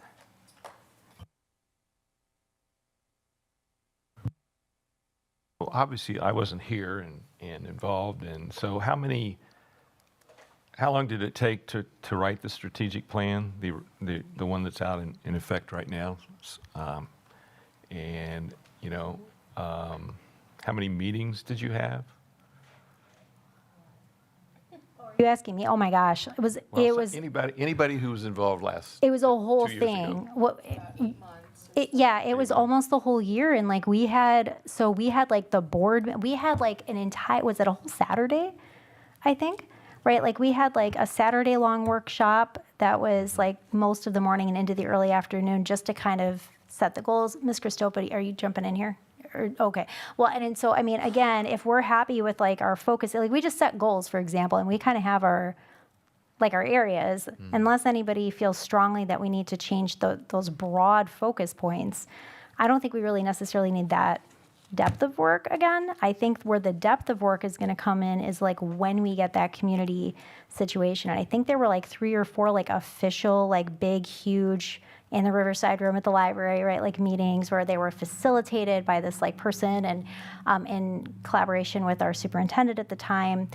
That's another thing that we need to think about is facilitation, because like, for example, Dr. Garrison, like we want you not to, of course you're facilitating, but you also are doing the work. So it might be wise to consider bringing in somebody who could like co-facilitate so that you're not stretched so thin that you're like doing that back end staff work and trying to facilitate the meeting. So that's just a thought as well. You know, everybody's capable and amazing. We also want to be like mindful about where our resources best go, and you're our superintendent, so we want to make sure you're like in the conversation helping steer the work too, right? So, but yeah, it was a lot of meetings, good ones, very focused. Thank you. Board Member Hankins? I'm just wondering, this document, is there times throughout the year that you go back and make sure you're I know it's referred to broadly based every once in a while. I hear, well, according to our strategic plan, I'm just wondering, we talk about setting our goals and stuff, that we will have check-in times, and we talk about evaluations that way too.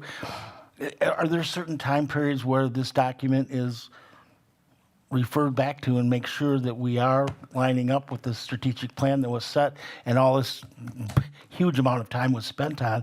Or does this document sit on a shelf somewhere? So we present our strategic plan, well, since I've been here, maybe 3-4 times now. So we did it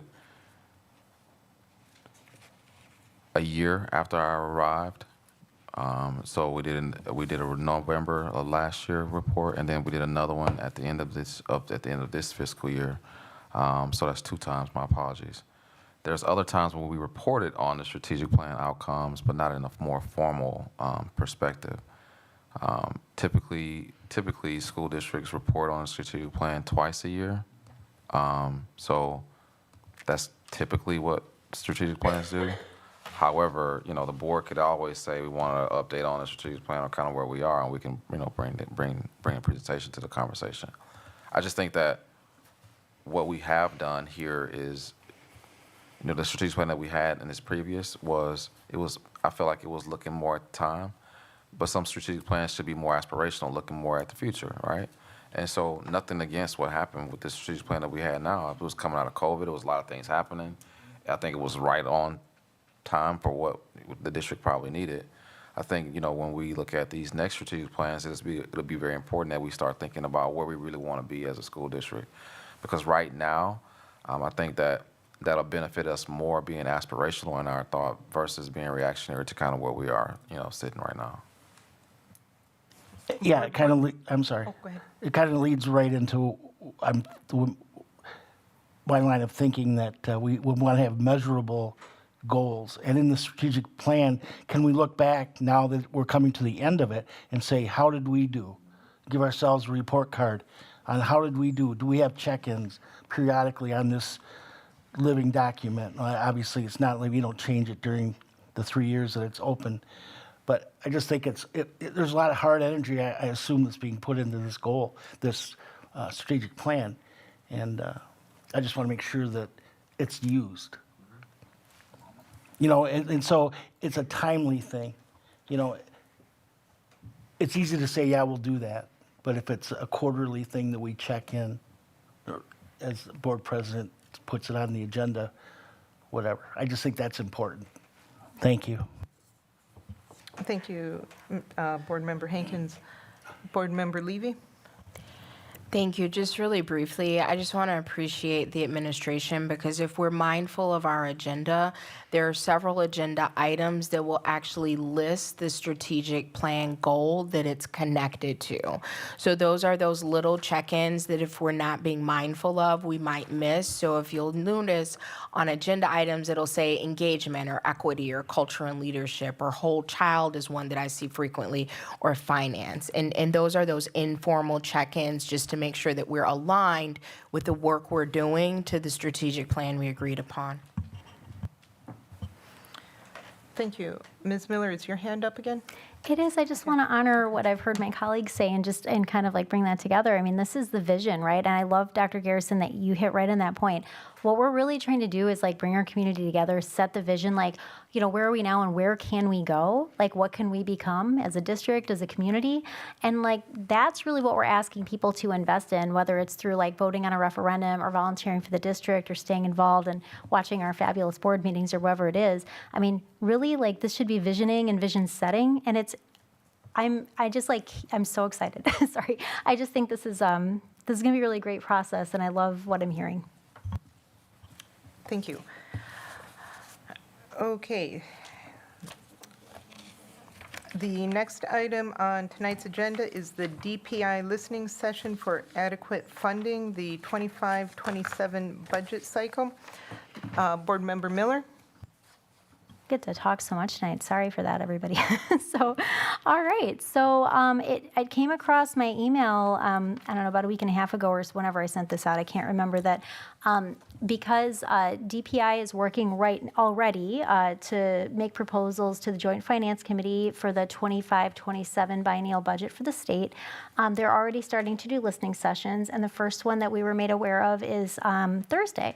So I'm unable to attend the Zoom meeting because it's also Rosh Hashanah, so I won't physically be there. I did share the link out with board members, I don't know if it's possible to post it on board docs or anything like that. I don't know, but I mean, it's not just for us. Like anybody, in Wisconsin can jump on this Zoom meeting. It's like a drop-in format, and Tom McCarthy, who's kind of like second in command at DPI, is going to be just sort of fielding thoughts, questions, and concerns, essentially, like what do we want to see in our state budget regarding education.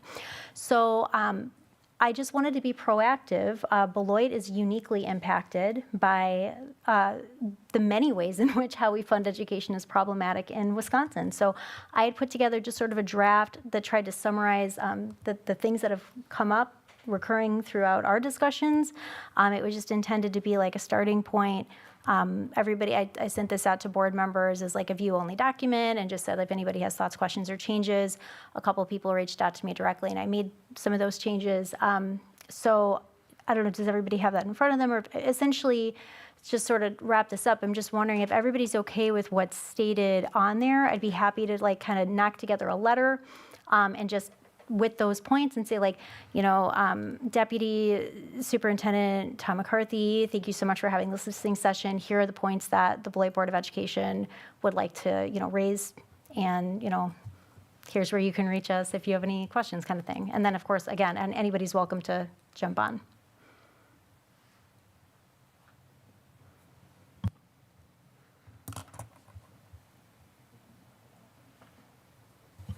Any comments, discussion?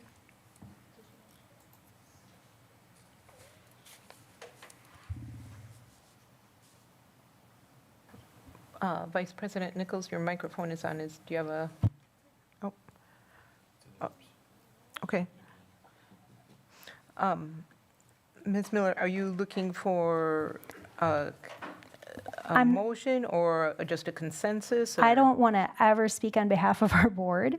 I'm wondering if, I mean, it can be a motion or through consensus. I mean, if everybody's cool with me drafting something like that, I would share it before I sent it, you know, just kind of thing, and then I'll just submit it. Because they said, like, if you can't attend Thursday, you can submit it ahead of time.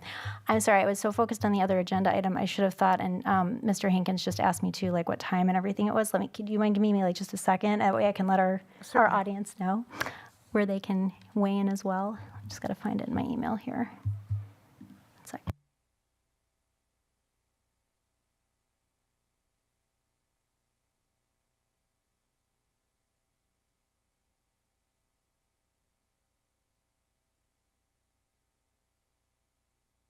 Why don't you come back to me, and if it's okay, before we go into like closed session or something, you want me to just kind of give like a quick commercial for how people can tune in and when, so we can move forward in the agenda?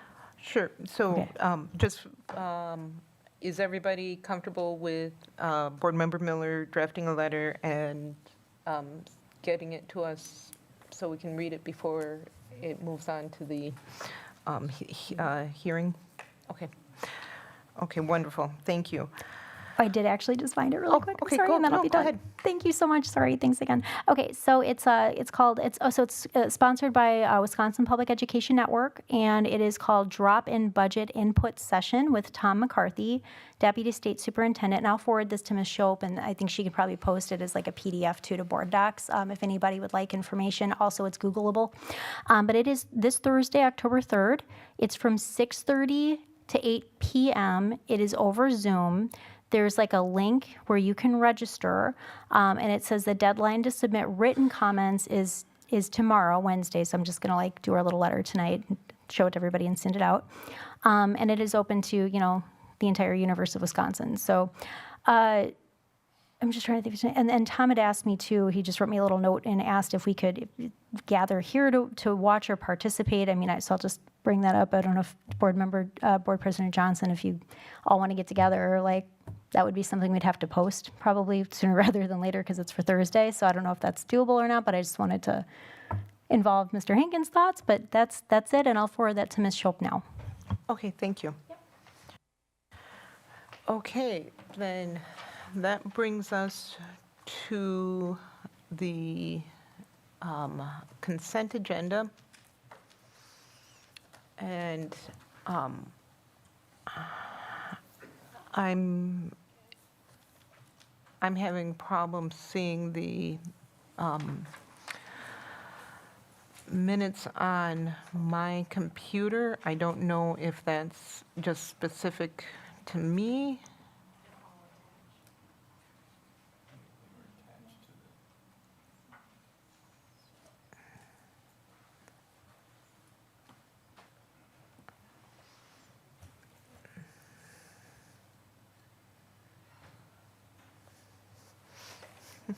That's weird. Yeah. Let's try this. Oh, shoot. Let's go back to regular The board. second and third one are there, the first one's not. Oh, okay. They were, it was when I printed it this afternoon. Oh, I went yeah, too there it far. is. Now it's there. Yeah, that's Oh. weird. No, No. yours is not, still not there. No. Try that one. That's weird. Yeah, no, it's not. Is it on yours? Okay, can I just, But it wasn't a moment ago. oh, it wasn't a moment ago? Well, no, it wasn't like yesterday when I looked at it. Oh, okay. But you click off it and back on, and then it's gone, so. Okay. And I can see him right now.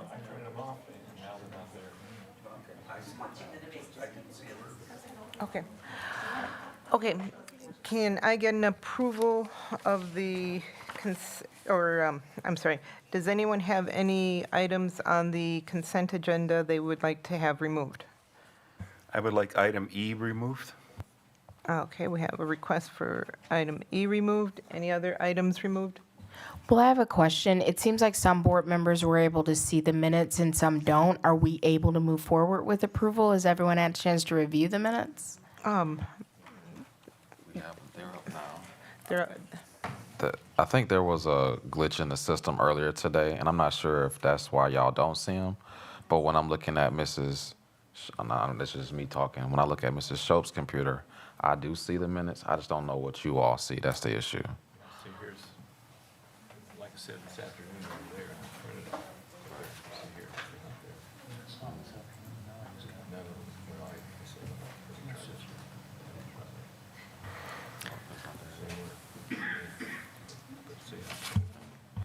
So there we have them, but I'm not sure what happened.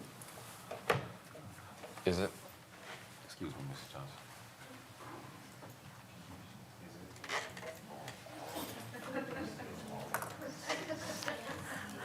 okay, so I just closed out and came back in, and they are there now. I don't know what was up with board docs today.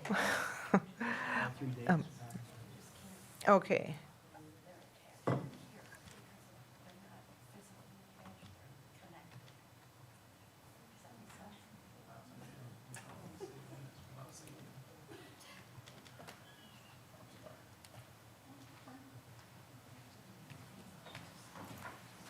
I'd like to apologize to the Board of Education. I don't know what the glitch is or what's happening on our side of things. Of course, I'll take responsibility for that. But again, I don't know how to rectify what you all aren't seeing. Mr. Nichols mentioned that he printed off the minutes on board docs earlier today, and mid-afternoon. Yeah, sure. So I'm not sure what happened. Oh, yeah. This morning, as I got a few calls from other board members that couldn't even get onto board docs, and I couldn't either. Ms. Levy? Oh, I was just going to say just one thing that has been helpful for me, Ms. Shope, is because the public can't see the minutes until they're approved. So what she was saying, they're not attached, they're connected. And so is your little person colored in? That's what Ms. Shope asked me when I'm having an issue. Because unless you're logged in as a board member, you won't be able, so just check to make sure your person is filled in, and that may be helpful. Okay, thank you. Very technical. Okay, so can we get an approval of the consent agenda minus item E? So moved. Second. Motion by Amy Levy, seconded by Brian Nichols. Any discussion? All in favor? Aye. Aye. Aye. Aye. Aye. Aye. Any opposed? Motion carries. Item 6E, Policy 115, Gender Identity Language, new second reading, now proposed the title Gender Inclusive Language. Any discussion? Board Member Greg Schneider. Again, this is a point where I brought this up before, but I think that the board is violating its own policy by not convening a meeting of those impacted by this policy. We did have a board meeting when this first was discussed, and this room was full of people that wanted to keep the language as it had been recommended at that time. And we have ignored that population since then. We have not reached out as it is suggested that we do in policy. So I cannot support this due to that violation.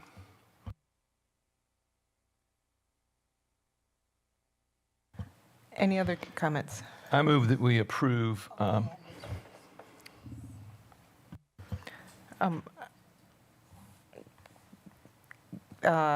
Go ahead, Board Member Levy. Thank you so much. I just wanted to again agree with Board Member Schneider, and if anyone is interested, it is Policy 151, which states in formulating policies, the board shall, whenever appropriate, consult individuals and groups affected by the policies. And just a quick reminder, the word consult means to seek information or advice, and the board did not seek information or advice, so I will not be able to support this policy either. And when we vote, I would like a roll call, please. Vice President Nichols. I move that we move approval with the addition of Policy 115, gender inclusive language for final reading, and it will be gender inclusive language, yes, for final reading. I'll second. We have a motion by Brian Nichols, a second by Tom Hankins. Any discussion? Ms. Shope, can we get a roll call, please? Yes.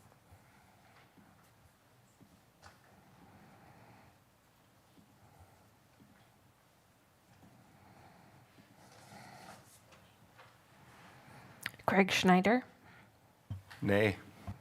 Amy Levy, Nay. Brian Nichols, Aye. Brian Anderson, Aye. Tom Hankins, Aye. Megan Miller, Nay? and Tia Johnson. Aye. Motion carried 4-3. That brings us to future meeting dates.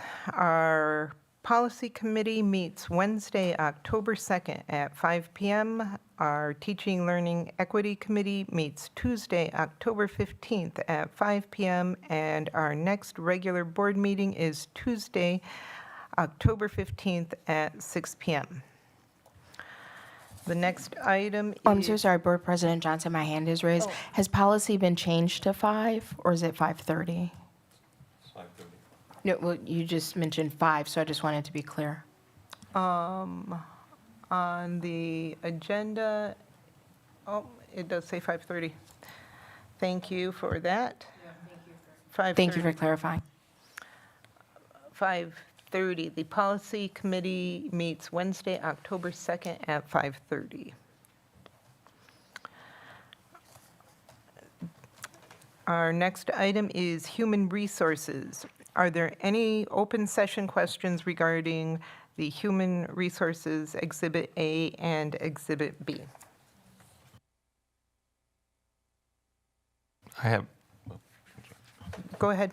I have a simple question, Mrs. Almendarez. I don't think I've seen this title before, but what is media paraprofessional? This is for my own clarification. So the district has one librarian. In the libraries at each of our respective schools, we have a media paraprofessional who manages the library. Thank you. That clarifies it. You're Appreciate welcome. that. Are there any closed session questions for the human? My hand was raised. Oh, I'm sorry, I didn't see that. No problem at all. Just want to clarify, because there isn't a header there, over a professional, those are all new hires. We're not looking at any transfers. That is correct. Okay, thank you so much. Thank you. Any other open session questions? Are there any closed session questions for the HR Employment Recommendations Exhibit A and/or Exhibit B? Okay, hearing none, can I get an approval of the HR Committee Report Employment Recommendations, Exhibit A and Exhibit B? So moved. Second. Motion by Amy Levy, seconded by Brian Nichols. Any discussion? Hearing none, all in favor? Aye. Aye. Aye. Aye. Any opposed? Motion carries. Are there any open session questions for compensation for all non-teaching employee groups?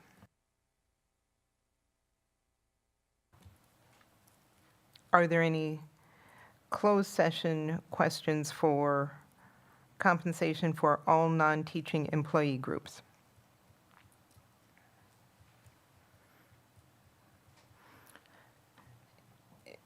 What?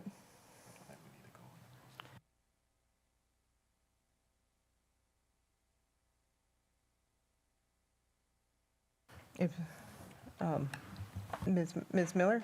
Yeah, I mean, if there's information that our administration would like to discuss in closed session, that I would be willing to go to closed session to entertain that discussion. Okay, is that a motion to go into closed session then? Well, the mic wasn't on, so I don't know. I don't want to assume that I heard like some whispers. So I wanted to just confirm, like, if there's a topic that warrants going into closed session that our administration would like to discuss in closed session, then I would be happy to make that motion. Sure, to discuss the strategy for said compensation of all employee groups. I know we did the BEA last week. We did not do the rest of the employee groups. That includes the secretaries, because we left the secretaries union off the last conversation. Okay, is there a motion to go into closed session? Yes, so moved. Second. Okay, so we are going into closed session. It would be pursuant to section 19.85, parent 1, parent C. Thank you. No problem. Motion by Megan Miller, seconded by Greg Schneider. Any discussion? Ms. Shope, can we get a roll call, please? Absolutely.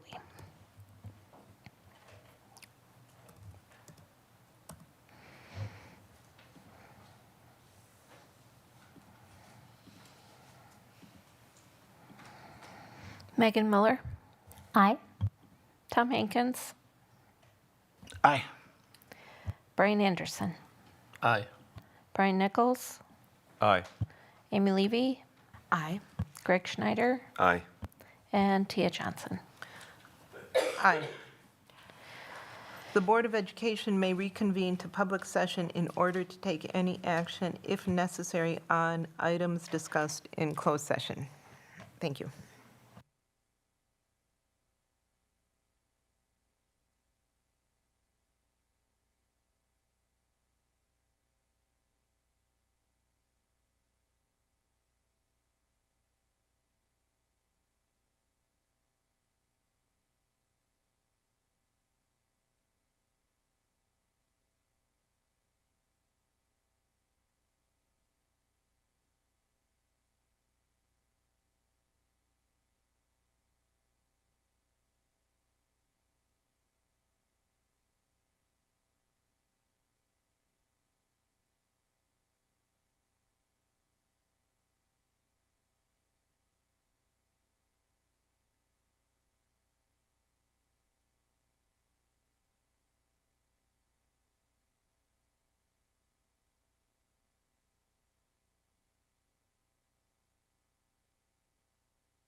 Is everyone back?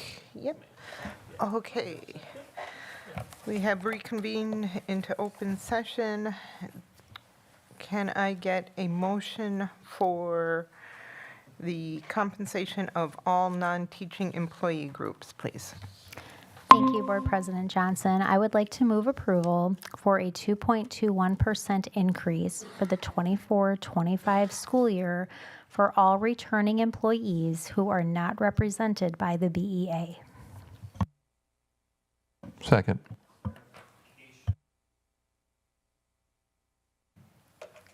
Was it 2.12? Yeah, I mean, I think that's what I said, but it's late.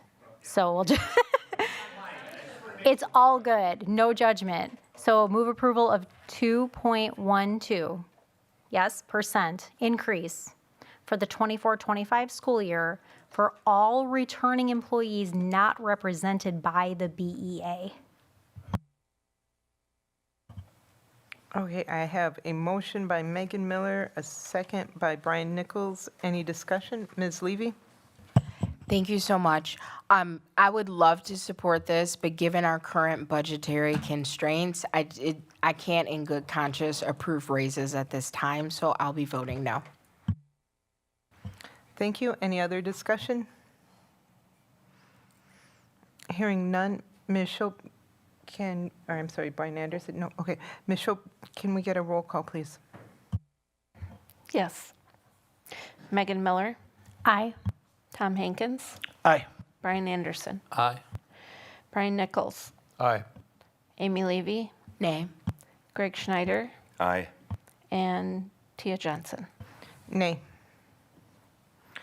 Motion carries. That brings us to item 9, executive session.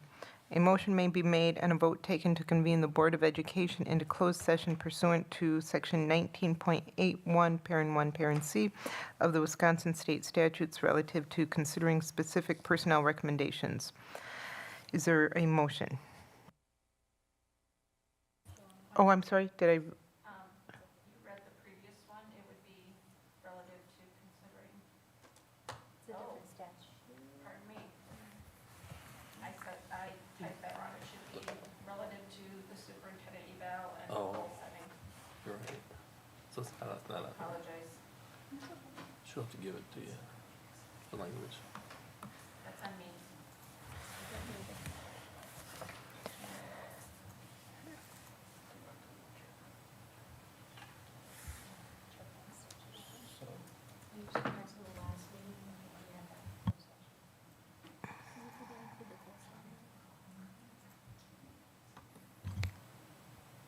Point of clarification, so would the previous statute language from the last meeting, would that also encompass the goal-setting piece? Like, I think it does, but I'm not sure. So I just wanted, that's why I'm clarifying.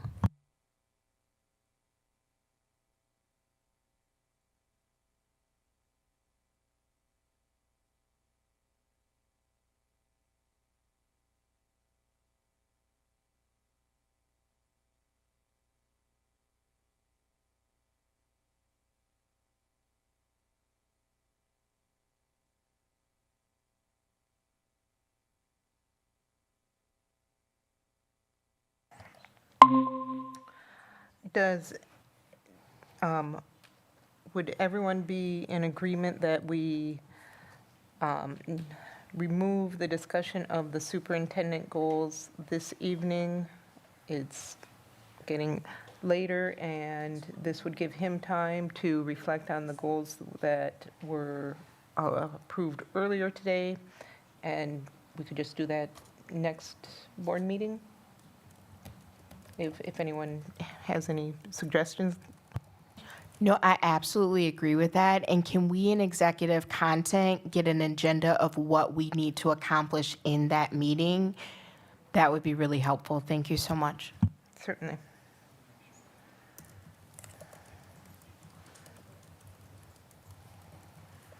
Dr. Garrison? I'll be amenable to whatever the board decides at this point. From a goal-setting perspective, from the Are we still going in for the evaluation check-in, as I understand it? Yes. I would be amenable to whatever the board decides. Okay.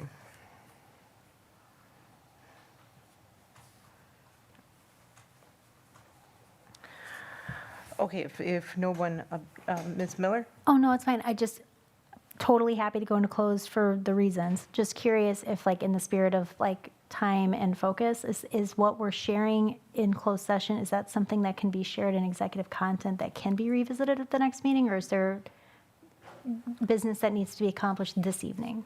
Because if it's yeah, like a yeah. sharing out of, that's, I was just asking to clarify. No, no. There's stuff. Yeah, Okay, got thank it. you. Thanks. Okay, so a motion may be made to convene the Board of Education into closed session pursuant to 19.85 Parent 1 Parent C relative to considering possible employment recommendations impacting employment and compensation for a specific person or persons who are employed by the School District of Beloit for all non-teaching employee groups, the superintendent's evaluation, and considering employment, promotion, compensation, or performance evaluation data of the superintendent.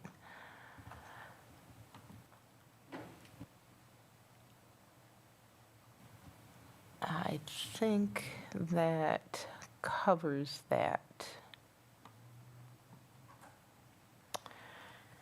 So moved. Motion by Brian Nichols. Is there a second? I'll second. Second by Brian Anderson. Ms. Shope, can we get a roll call, please? Yes. Greg Schneider, Aye. Amy Levy, Aye. Brian Nichols, Aye. Brian Anderson, Aye.